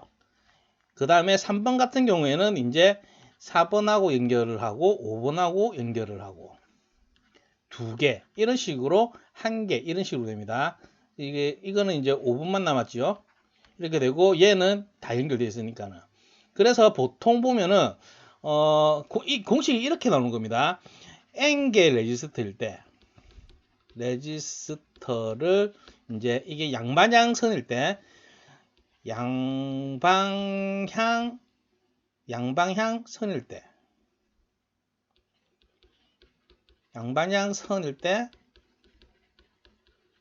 필요한 선의 개수는 보면은 지금 이거 보면은 이제 필요한 선의 개수는 4 플러스 3 플러스 2 플러스 1이잖아요. 그러니까는 이게 이제 등비수열이죠. 등비수열이라고 하면은 지금 등비수열 공식은 이렇게 되죠. n개일 때면은 n 곱하기 n-1를 2로 나눈 거. 이렇게 하면은 이제 한번 확인해 볼까요? 5개니까는 5 곱하기 4 2로 나누면은 10이 되죠. 그러면은 아까 전에 직접 더해 보면은 다 더하면은 7, 9, 10 이렇게 됩니다. 이 공식이 등비수열의 이 공식이 나오는 이유가 이렇게 이걸 이해하고 있어야 됩니다. 이걸 이해하고 있어야 되고 여기서 지금 그 방금 구한 거는 이제 양방향선일 때고 단방향선일 때는 어떻게 되냐면은 이 선이 2개씩 필요해요. 지금 1번이 이렇게 4개가 가면은 지우고 다시 그릴게요. 그게 더 쉽겠다. 레지스터가 이렇게 쓰면은 1번 입장에서 1번 레지스터에서는 지금 이게 직렬로 연결할 때 하나, 둘, 셋, 4개면 충분하죠. 2번에서도 마찬가지입니다. 2번에서도 하나, 둘, 셋, 넷 이렇게 4개가 있어야 됩니다. 그 다음에 여기서 3번에서도 하나, 둘, 셋, 넷 이런 식으로 다 4개씩 필요해요. 이렇게 끄보면은 1번 레지스터 4개 연결해야 되고 2번 레지스터도 4개 3번 또 4개 4번 또 4개 5번 또 4개가 필요합니다. 그래서 얘 같은 경우에는 이 선이 이제 단방향일 때 선이 위에 것보다 2배로 보시면 됩니다. 이 공식으로 해도 되고요. 여기서 곱하기 해버리면 되고, 그러면 이게 없어지면 되죠. 이렇게 해도 되고, 그냥 개당 이제 n개일 때 n-1개 곱하기 레지스터의 개수. 이게 5개니까는 5. 이렇게 하면은 지금 얘가 n이 5니까는 4, 5, 20개가 됩니다. 그냥 여기서 이걸 알면은 이거 2배다. 그림으로 보시면은 이게 2개니까는 한번 살려볼까요? 아니 살릴 것도 없네. 이렇게 끄다가 말았으니까는 여기도 4개, 여기도 4개. 하나, 둘, 이렇게 해서 4개가 되고 5번 또 여기랑 긋고 여기랑 긋고 4개. 1대1로 보실 때 서로 2개의 선이 필요하다는 겁니다. 그래서 이런 공식이 나온 겁니다. 그러면은 문제로 갔을 때 문제가 아니고 먼저 비트. 자, 선 한 개가 한 비트를 종속합니다. 한 비트. 그래서 이제 그 비트 수만큼의 선이 필요해요. 그래서 이제 32비트라고 하면 32개의 비트가 필요한 겁니다. 지금 내가 예시로 5개짜리는요, 1비트의 경우가 되겠죠. 만약에 4비트를 종속한다면은 여기서 곱하기 비트 수 4비트를 곱하면 돼요. 선의 개수를 구할 때. 한 선 하나당 그 선 하나당 1비트다. 그러면은 이 문제를 풀 때를 생각을 하면은 지금 여기서 비트가 32비트고 그 다음에 레지스터가 16개죠. 이게 n입니다. n이면은 지금 이게 양반향인지 단반향인지 나오지가 않지만은 문제를 풀 수가 있는 게 여기 보기를 보면은 이제 그게 없어요. 단반향이냐 양반향이냐 둘 다 구해보면은 한쪽이 없어요. 그래서 풀 수가 있는 겁니다. 실제로 이게 만약에 주관식이라고 하면은 이게 반드시 주어져야 됩니다. 힌트가 단반향인지 양반향인지 있어야 됩니다. 그러면은 여기서 n이 16이니까는 식을 세워보면은 이제 어떤 기준으로 할까요? 단반향의 경우에는 16개니까는 n-1, 15. 이 한 개당 선이 15개가, 나머지 레지스터가 15개잖아요. 15개 1대1로 다 연결을 하려고 하면 15개가 필요하고, 이런 게 레지스터가 총 16개니까는 16을 곱하게 됩니다. 그 다음에 필요한 게 비트. 32비트니까는 선이 또 각각 32개씩 필요하겠죠. 이렇게 계산을 하면은 이 값이 바로 단반향일 때의 경우입니다. 이렇게 해서 풀어보면은 숫자가 크니까는 계산기를 좀 써보면요.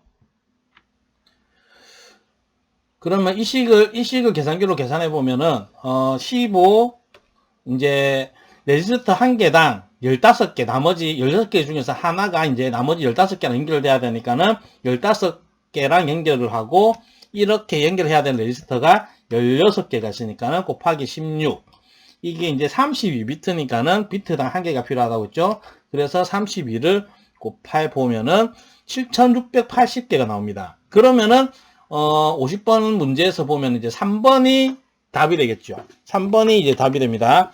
3번이 답이 되고, 지금 이렇게 해서 풀 수 있는 거지, 여기서 이제, 지금의 경우에는 이게 이제, 선이 이제, 단반향일 때입니다. 단반향일 때, 지금, 이 공식으로 구한 겁니다. 이렇게 되면은 이제, 만약에 양반향이다 싶으면은, 여기서 나누기 2를 해주면 됩니다.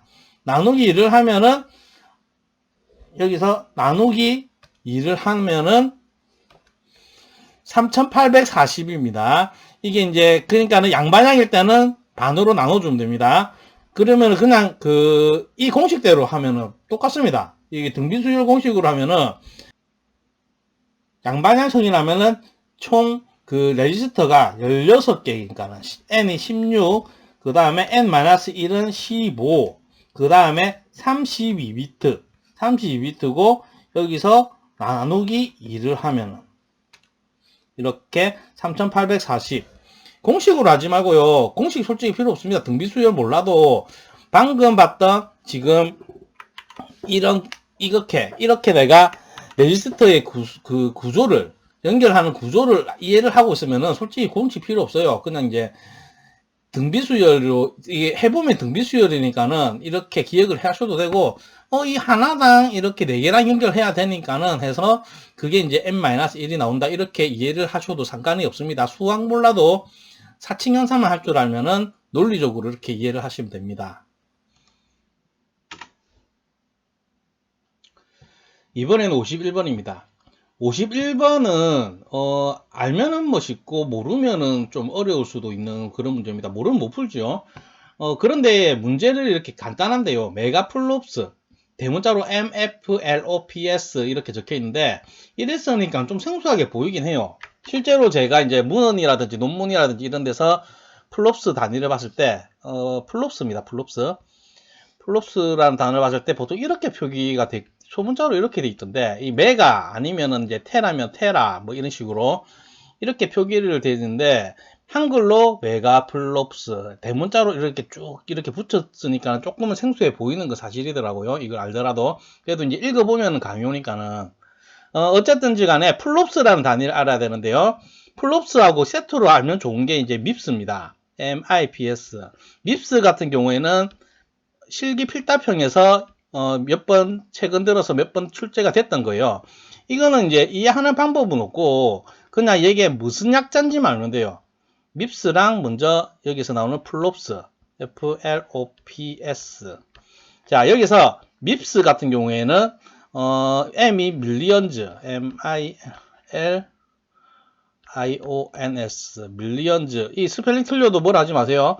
밀리언즈 오브, 이 I가 중요합니다. 인스트럭션입니다. 인스트럭션.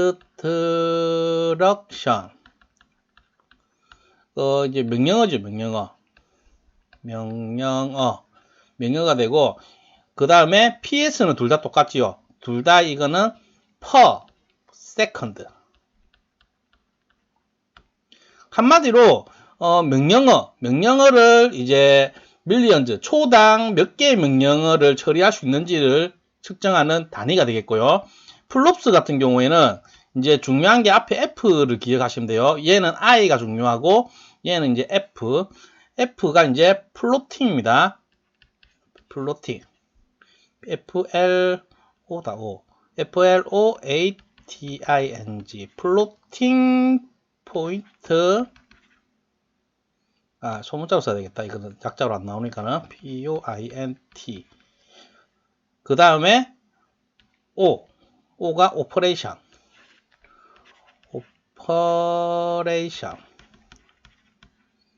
그 다음에 PS는 위와 마찬가지로 per second. 자, 여기서 이제 플로팅 포인트는 이제 부동소수점이죠. 부동소수점. 이고, 이 오퍼레이션, 이제 동작을 그 초별로 이제 얼마나 그거 하냐, 얼마나 처리를 하냐를 측정하는 단위입니다. 둘 다 단위고요. 여기서 이제 플롭스 앞에서 이제 지금 문제 같은 경우에는 이제 메가가 이제 붙어 있죠. 메가, 아니면 테라면 테라, 기가면 기가, 뭐 이런 식으로 앞에 거는 그냥 단위고요.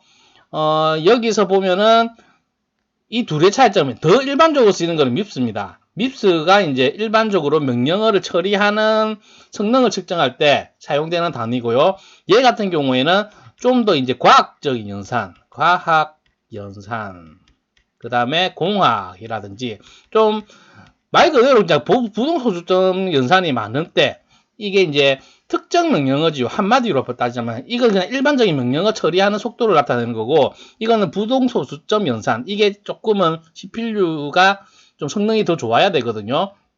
그래서 얘를 측정할 때 그냥 명령어가 아니라 부동소수점 연산을 측정할 때 사용되는 단위입니다. 그래서 조금은 더 뭐라 해야 되노? 그 가학 연산이라든지 특히나 병렬 처리라든지 뭐 이런 슈퍼컴퓨터라든지 그런 성능을 측정할 때 플롭스를 많이 사용합니다.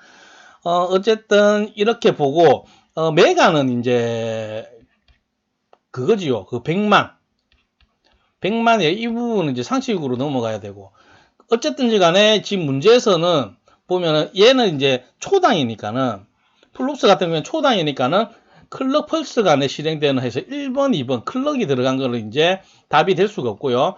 그 다음에 1초간, 이 PS 때문에 이게 맞게 되겠죠. 1초간인데 뭐 때문에? 부동소수점 연산. 이 밑에 거는 이제 고정소수점 연산이죠. 그래서 답이 될 수가 없습니다. 그래서 이제 정답은 3번이 됩니다. 밉스랑 플롭스랑 기억을 세트로 아십시오.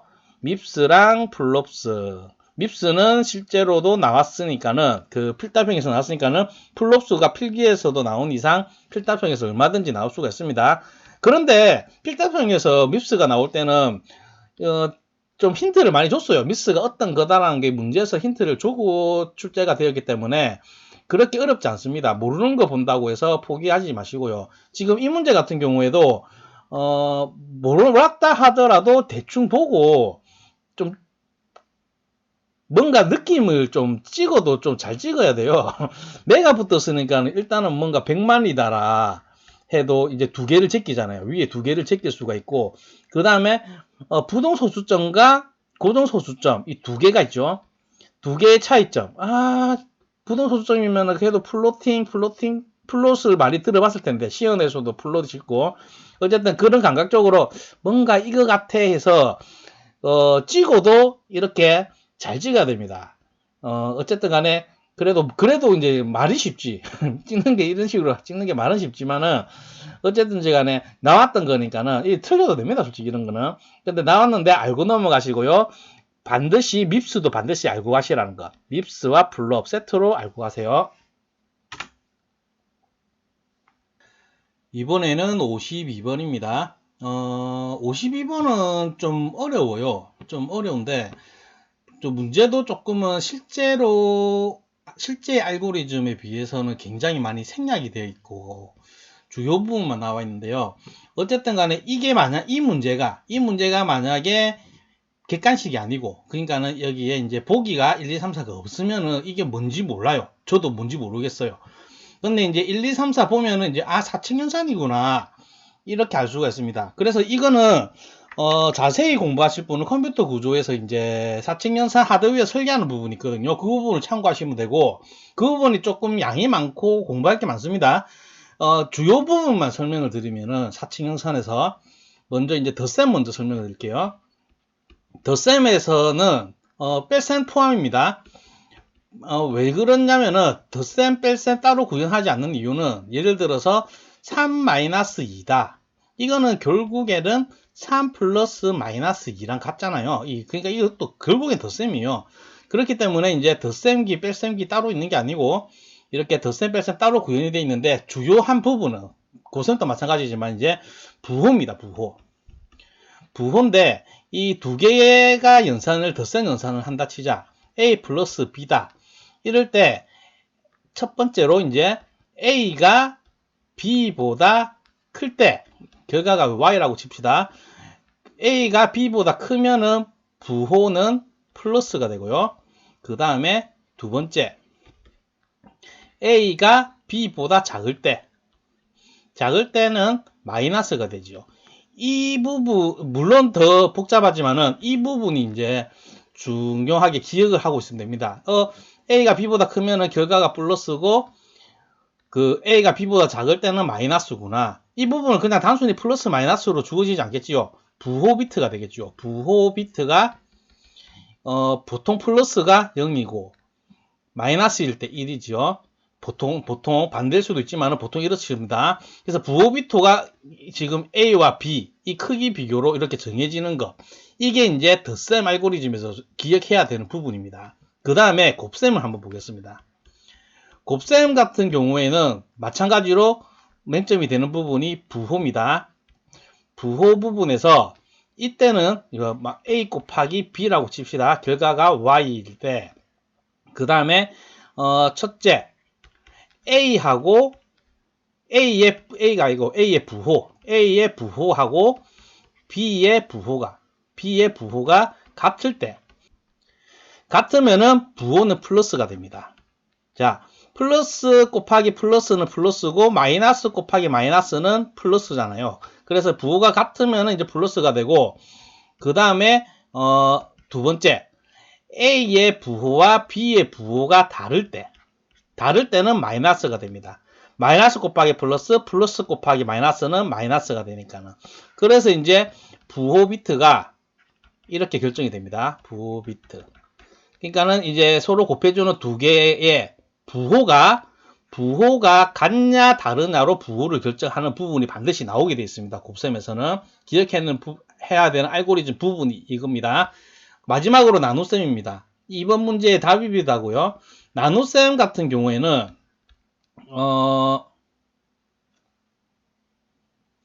일단 손으로 풀 때를 상상해 보세요.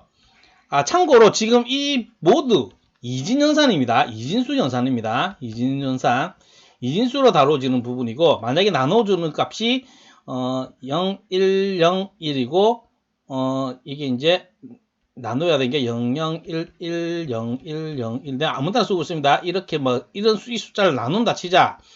그러면은 우리가 손으로 볼 때 어떻게 하냐?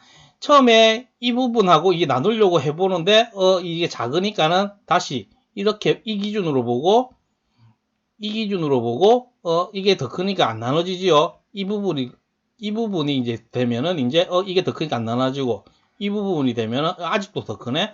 그다음에 이까지 봤을 때 어떻게 됩니까? 지금 나눌 수가 있죠. 그래서 이제 이 부분이 이제 1이 됩니다. 그러면은 0, 1, 0, 1 이상하다. 0, 1, 0, 1 이렇게 해서 이제 빼지요. 빼고 이런 식으로 이렇게 해서 계속 계산을 하게 됩니다. 자, 이럴 때 지금 여기 결과값이 이제 y이고요. y입니다. 여기 문제에서 연산 결과 y듯이 이게 이제 1이냐 0이냐 판단되는 경우는 지금 이 기준에서 얘가 얘보다 작아야 되고 얘는 지금 계속 변해요. 계속 변하는데 어떻게 변하냐? 지금 한 가지 한 가지씩 옮겨지고 있죠. 이게 이제 시프트 연산을 하고 있습니다. 그래서 내가 처음에 말씀을 드릴 때 지금 만약에 보기가 없으면은 나는 이거에 어떤 동작인지를 알 수가 없다고 한 이유가 이 부분이 빠져 있어요. 지금 여기서 지금 이게 이제 이 숫자가 지금 이게 x거든요. p 연산자 이 x를 시프트 시켜줘야 돼. 계속 시프트 시켜주고 그 다음에 이 z가 이제 이거라고 보시면 됩니다. 얘가 이제 z 이게 z인데 얘가 이제 작으면은 끝, 크면은 z가 얘보다 크면은 이렇게 빼주죠.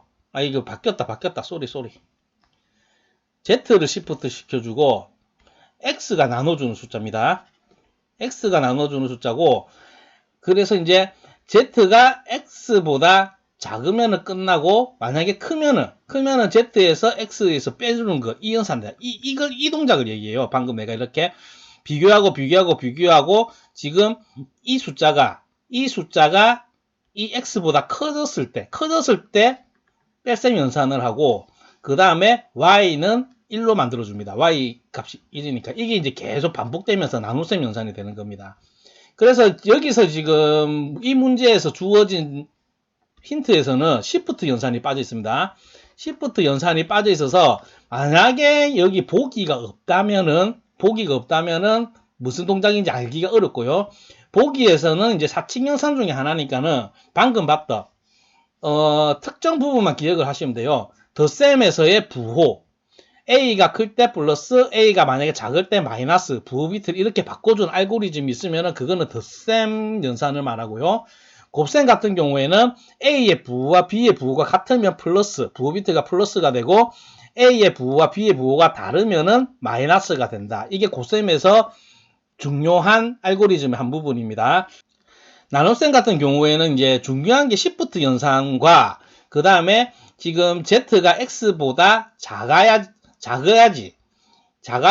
이게 이제 빼는 셈 연산을 계속 연속적으로 하는 것. 이 부분이 중요한 부분입니다. 그런데 이제 이 문제 같은 경우에는 시프트 연산이 언급이 안 되어 있기 때문에 좀 알아보기가 힘든 거예요. 어쨌든 간에 그래도 이제 사칙 연산을 어느 정도 알고 있으면은 이거 Z가 X보다 작으면은 빼주구나. 이거 나눗셈 연산이네 하고 이렇게 알 수가 있는 겁니다. 이 문제는 좀 어렵습니다. 어렵고 사칙 연산 하드웨어 설계하는 부분은 컴퓨터 구조 전공 서적에 나오는데 따로 공부하실 분은 하시면 되고요.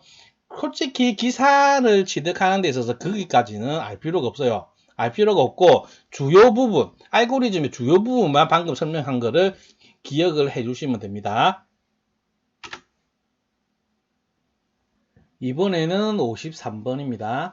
53번은 읽어보면은 일반적인 컴퓨터와 달리 명령어를 실행할 때 실행할 명령어의 순서와 상관없이 단지 P 연산자가 준비되기만 하면 수행되어 PC가 필요 없는 컴퓨터 구조는 이 부분에서 이제 중요한 것은 순서지요. 순서와 상관이 없다고 합니다. 그러면은 이제 보기를 하나씩 보면요.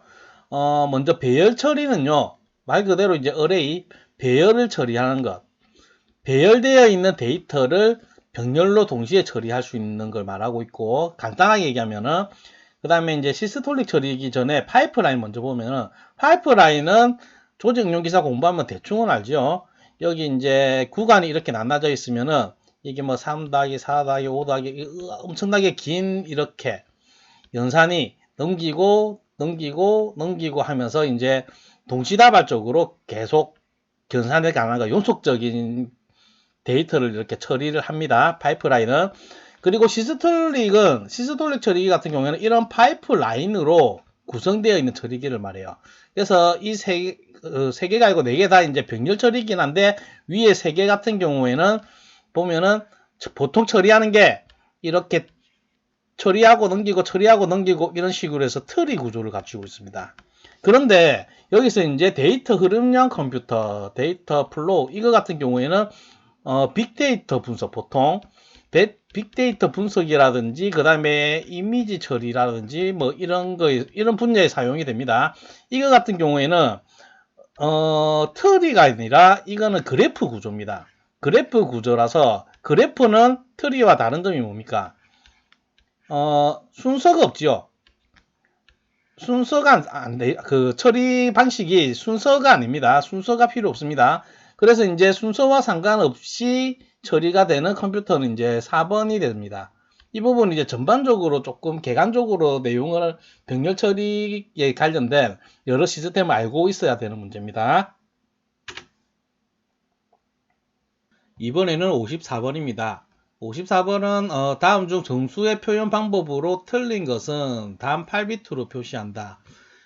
보기를 보면은 1의 보수, 2의 보수, 그 다음 부호와 절대치 표현으로 이제 어떻게 제대로 바뀌어졌는지 확인을 하는 거죠. 이거는 이제 바로 고정소수점 표현 방식이죠. 고정소수점 표현 방식입니다. 그래서 이제 이 세 가지 1의 보수화 방식, 2의 보수화 방식, 부호와 절대치 표현 이거를 이제 코드표를 보면서 먼저 설명을 드리면요. 지금 이거 여기에는 이제 맨 왼쪽 거는 그냥 10진수고요. 10진수 플러스 7부터 마이너스 8까지 나열되어 있는 거고 그 다음에 두 번째 거는 이제 2의 보수화 방식, 2의 보수화 방식, 그 다음 거는 1의 보수화 방식. 그 다음에 마지막 게 이제 부호와 절대치 방식, 부호와 절대치 방식 이렇게 번역이 되고요. 2의 보수부터 보면은 지금 이제 전체적으로 특징점은 마이너스 0이 존재하지 않는 게 2의 보수화 방식입니다. 그래서 이게 표현이 한 개 더 있습니다. 마이너스 8까지 표현을 할 수 있죠. 얘는 없지요. 비트를 그래서 하나 더 아낄 수가 있는 장점이 있고요. 2의 보수는 변경 방법은 보면은 지금 플러스에서 마이너스로 변경되는 기준을 보면은 플러스 1을 마이너스 1로 변경하는 방법. 이때는 정석적인 방법은 여기서 2를 처음에 빼주고 한 번 뺀 이후에는 무조건 1을 빼주는 거. 이게 이제 2의 보수화 방식이죠. 그래서 이게 마이너스 1이 됩니다. 나머지도 이런 식으로 해보면은 마찬가지입니다. 하나만 더 해볼게요.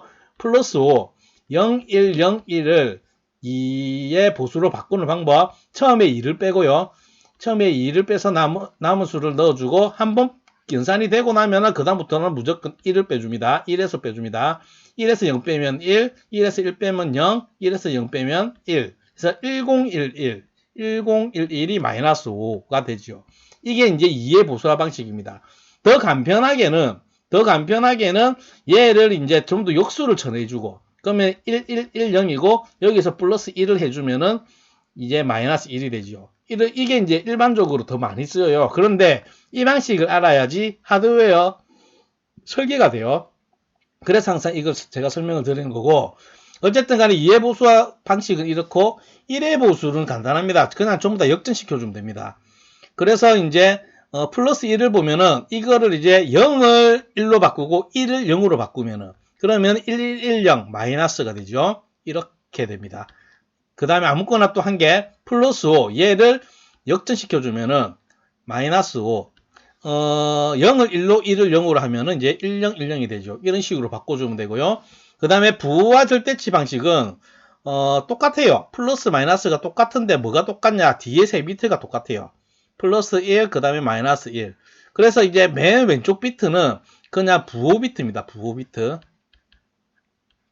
그래서 이제 얘가 0일 때는 양수고 마이너스일 때는 음수고 말을 잘못했다.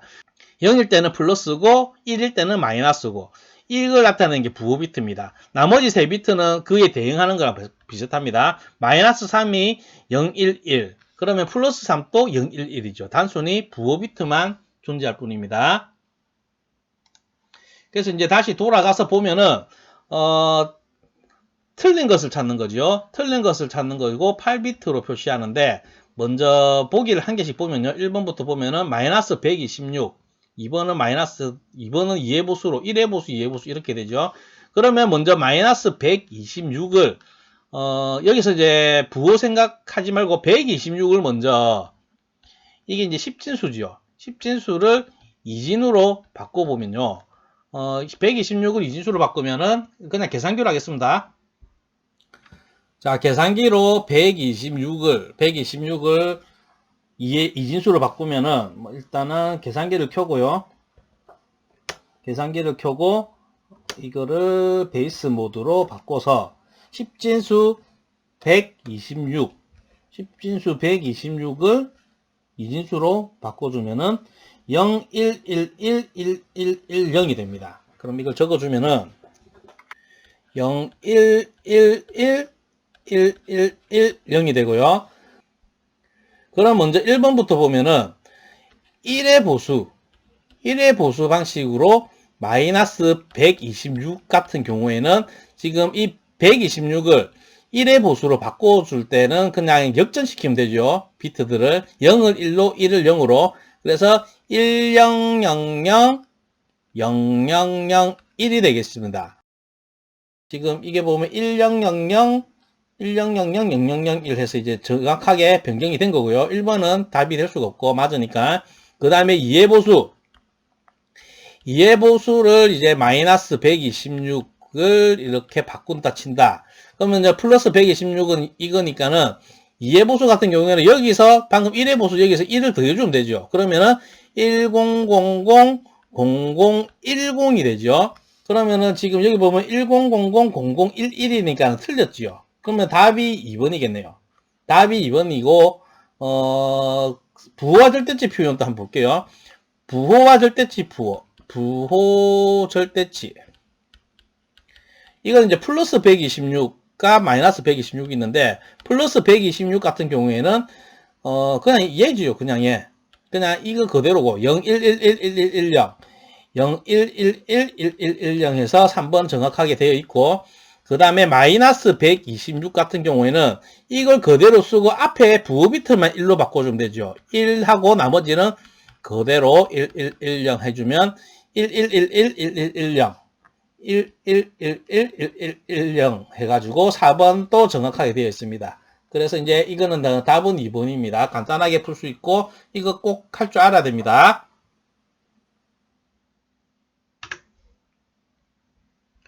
이번에는 55번입니다. 55번은 쉽습니다. 연간 메모리, 애소시에이트 메모리의 특징이 아닌 것은 연간 메모리에 대해서 이제 간략하게 좀 보고 가면요.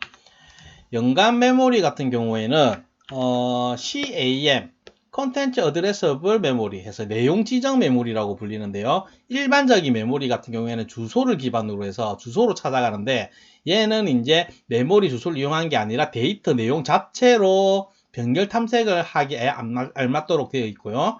탐색은 이제 전체 워드 또는 한 워드의 일부만 가지고 이렇게 시행될 수가 있고 이런 걸 구축하기 위해서는 많은 이제 회로가 필요하겠죠.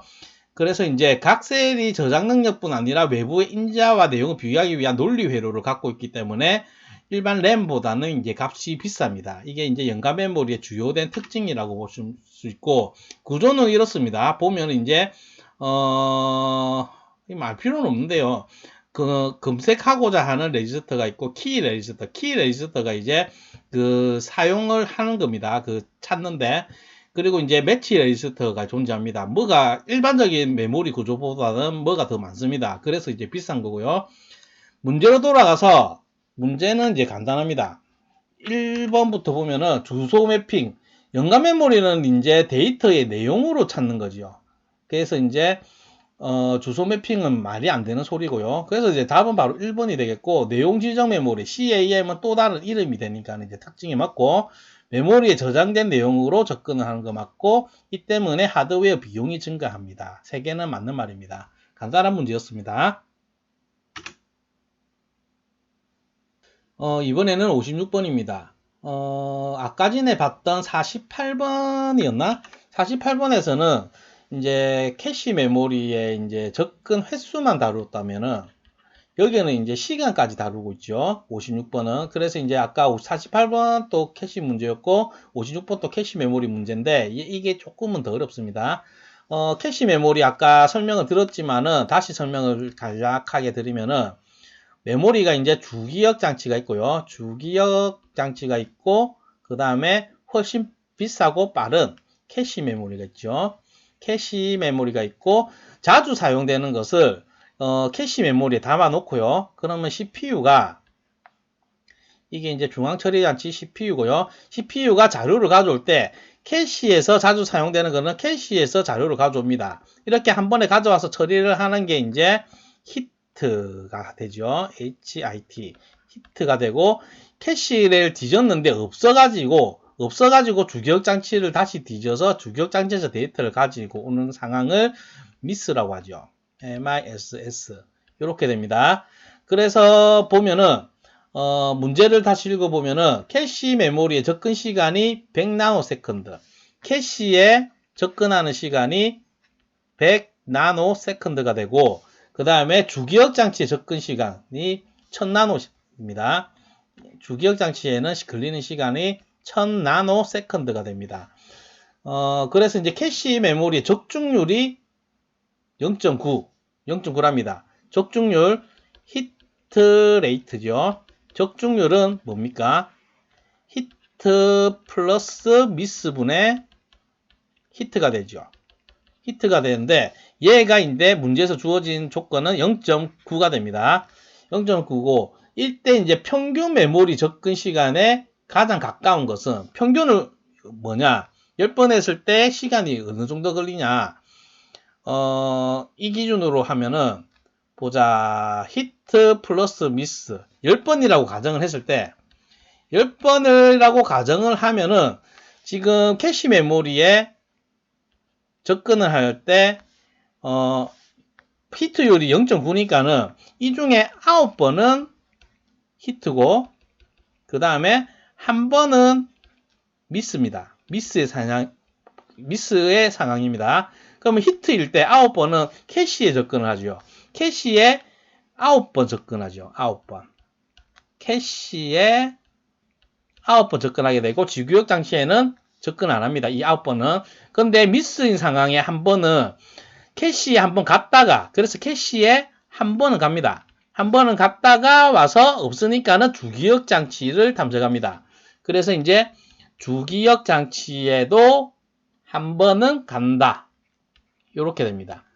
그래서 총 10번일 때, 6번일 때 총 접근 횟수는 캐시 10번, 이 두 개 더 해야 되죠. 그 다음에 주기억 장치에 한 번 가게 됩니다.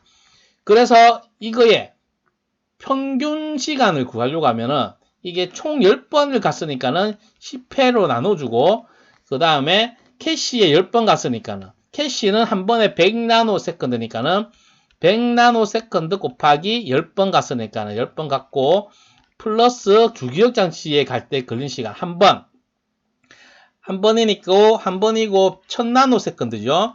1000나노세컨드 곱하기 한 번 이렇게 계산을 하면 되겠죠. 그러면은 이거를 보면은 10분의 이게 이제 1000 100 곱하기 10은 1000 그 다음에 1000 곱하기 1은 1000 더하면은 2000이 됩니다. 2000이 되고 얘를 계산을 하면은 날리고 200 평균 속도는 200나노세컨드입니다. 그래서 정답은 2번이 됩니다.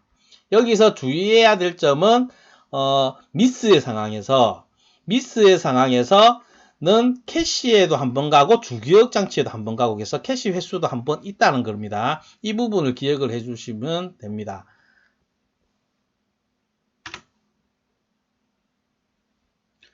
이번에는 57번입니다. 플립플롭 문제인데요. JK 플롭에서 뭐 1, 0이 들어갔을 때의 그 다음 출력 상태. 먼저 플립플롭을 4가지가 있죠. 4가지밖에 없습니다. 4가지밖에 없으니까는 잘 기억을 하셔야 돼요. 필타표까지 플립플롭은 반드시 나오니까요.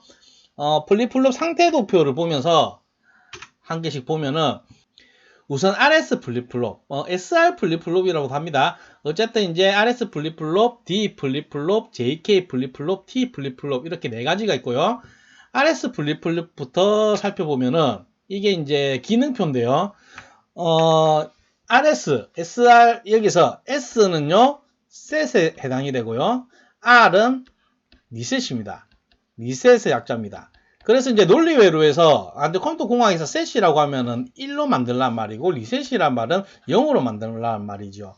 그래서 보면은 R이 1일 때 R이 0으로 만드는 거니까는 다음 상태는 무조건 0이 되고요. 그 다음에 S가 1일 때 R은 0이고 S가 1일 때는 무조건 1이 됩니다. 그리고 이제 00일 때는 no change 아무 변화가 없고요. 11은 정의가 안 되어 있습니다. 그래서 12는 아무 의미가 없습니다. 어떻게 작동할지도 모르고 어쨌든 이게 이제 RS 플립플롭이고 상태도표를 보면은 Q가 0일 경우 이전 상태가 0일 경우 보면은 10 S가 1이고 R이 0일 때 S가 셋이니까 무조건 1이 되겠지요. 또 1인 상태에서 10이 들어가면은 지 자신이 되고 뭐 이겁니다. 상태도표 한번 쭉 보시고 이거를 이렇게 표로 그린 겁니다. 그 다음에 D 플립플롭을 보면은 D 플립플롭은 간단합니다. 그 0일 때 0이고 1일 때 1이다 해서 D 플립플롭의 D는 바로 딜레이의 약자죠. 딜레이, 지연시키는 겁니다. 그냥 들어온 신호를 그대로 통과시키는데 그게 조금 지연시키는 겁니다. 그래서 이제 0일 때 0일 때 0이 들어오면 0, 1일 때 0이 들어오면은 0이 되는 거. 그러니까 입력대로 들어와요. 그래서 이제 이 D 플립플롭이 이렇게 간단하고요. 그 다음에 이제 JK 플립플롭 같은 경우에는 JK 플립플롭에서 J하고 K는 별 의미가 없습니다. 그냥 알파벳 순서대로 JK 이렇게 되어 있는 겁니다. 이거는 이제 RS 플립플롭을 좀 개량해가지고 111일 때 정의가 되어 있지 않는 거를 이렇게 반전시키는 걸로 정의가 되어 있는 거예요. 그래서 이전 상태가 0일 때 JK 신호가 11이 들어가면 반전이 되니까는 여기 11이 들어가면은 1이 되고 1인 상태에서 11이 들어가면 0이 되고 이렇게 반전시키는 거. 나머지는 똑같습니다. 그러면은 J가 지금 그 RS 플립플롭에서 이제 S에 해당되는 거 셋이고요. K가 R에 해당되는 리셋에 해당됩니다. 그래서 K가 1일 때 리셋, S가 1일 때 셋. 둘 다 1이면은 컴플리트, 반전시킨다. 이것만 기억하시면 됩니다. 영역은 똑같고요. 영역은 no change, 아무 변화가 없습니다. 마지막으로 이제 T 플립플롭을 보면은 T는 신호가 1이 될 때마다 반전시켜요. 이게 이제 토글 스위치, 토글의 약자지요. 토글. 띵 누르면은 반전, 띵 누르면 반전. 그래서 이제 이전 상태가 0일 때 신호가 1이 들어오면 1이 되고요. 1일 때 신호가 1이 들어오면 0이 되고 0일 때는 아무 반응이 없습니다. no change. 1에서 0일 때는 다시 지 자신 0. 0일 때 0이 들어오면은 자기 자신이 되는 거. no change니까요. 이렇게 보고 문제로 돌아가면요. JK 플립플롭에서 J는 1, K는 0일 때. 간단한 문제죠. 그러면 J는 셋에 해당이 되고요. K는 리셋에 해당이 된다고 했습니다. 그러면 이게 1, 0이니까는 뭐가 됩니까? 결과는 무조건 1이 되겠지요. 그래서 답은 3번이 됩니다. 2번이 되려고 하면은 JK 신호가 0, 1이 돼야 되겠죠. 리셋이 1이 돼야 되고, 지금 문제에서는 이제 QN 플러스 1, 다음 상태를 묻고 있고, 이전 상태는 안 주어졌잖아요. 그래서 이제 1번과 2번이 되는 상황은 말씀드리기가 어렵습니다. 이번에는 58번입니다. 58번은 이제 SSD 메모리 셀 타입 중 2비트를 저장할 수 있는 것은 이건 조금은 상식 문제라고 볼 수 있는데요. 이제 SSD 같은 경우에는 하드디스크하고는 다르게 이제 여기 원판에 이렇게 뺑뺑뺑 돌아가면서 이렇게 트랙과 실린더 뭐 이런 게 형성이 돼 가지고 핀이 왔다 갔다 하면서 이제 찾게 되죠. 이런 구조가 아니고 이제 직접적으로 메모리 액세스하는 셀로 구성이 되어 있습니다. 이 셀들이 여기 보면은 보기를 보면 SLC, MLC 뭐 이래 있는데 SLC MLC, 그 다음에 TLC, QLC. 이게 이제 셀 타입인데요. 뭐의 약자면은 일단은 LC는 다 똑같습니다. 이게 SLC 같은 경우에는 싱글 레벨 셀 이렇게 되고, 나머지 LC는 다 똑같은 의미고요. M 같은 경우에는 멀티, MULTI, 멀티. 그 다음에 T 같은 경우에는 트리플. 그 다음에 Q 같은 경우에는 쿼드. 이렇게 되었습니다. 이러면 답 나왔죠. 싱글 1비트, 셀 하나가 1비트, 멀티 같은 경우에는 2비트, 그 다음에 트리플은 3비트, 쿼드는 4라는 의미를 가지고 있죠. 그래서 4비트를 셀 한 개가 저장할 수 있습니다. 문제에서는 이제 2비트를 저장할 수 있는 걸 묻고 있으니까는 정답은 2번이 되겠습니다. 이번에는 59번입니다. 중앙 처리 장치에서 명령어 사이클이 아닌 것은 간단하고 기본적인 문제죠. 중앙 처리 장치의 상태 4가지가 있는 이걸 이제 메이저 스테이트라고 하고요. 우선은 명령어를 가지고 오는, 기억 장치에서 명령어를 가지고 오는 패치 단계가 있고, 그 다음에 명령어를 실행시키는 단계, execute 단계가 있고요.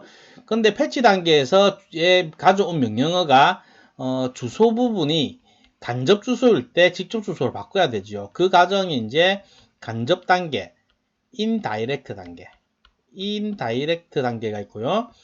인다이렉트 단계 후에 그 다음에 실행이 되죠. 이거는 이제 주소부가 간접일 때만 되는 부분입니다. 보통 패치에서 바로 실행이 되는 거고요. 그 다음에 또 한 가지가 이제 인터럽트 단계가 있죠. 인터럽트가 발생했을 때 인터럽트 단계. 이렇게 4가지가 있습니다. 그래서 문제는 간단하죠. 1번에 패치 사이클 맞고, execute 맞고, indirect 맞고, 브런치 사이클. 이거는 없습니다. 얘는 이제 분기라는 뜻인데, 이런 이름의 사이클은 없습니다. 그래서 답은 이제 아닌 것을 고르는 거니까는 4번이 되겠습니다. 마지막으로 60번입니다. 다음 회로의 명칭은 해서 회로도가 나오는데, 조합 회로에서 나오는 거는 뭐 뻔해요. 그 몇 개 안 돼요. 몇 개 안 되고, 그 회로의 특징을 알고 있어야 됩니다. 회로의 특징 알고 있고, 중간에 뭐 선이 어떻게 되었든 간에 입력 부분, 입력이 어떻고 출력이 어떻고, 이 부분만 확인을 하면 돼요. 먼저 조합 회로에서 우리가 배우는 회로도 중에서는 이제 첫째로 이제 디코더가 있겠죠. 디코더 같은 경우에는 특징이 n개의 신호를 2n승개의 신호로 만들어주는 게 디코더입니다. 그러니까 입력이 n개고 출력이 2n승개.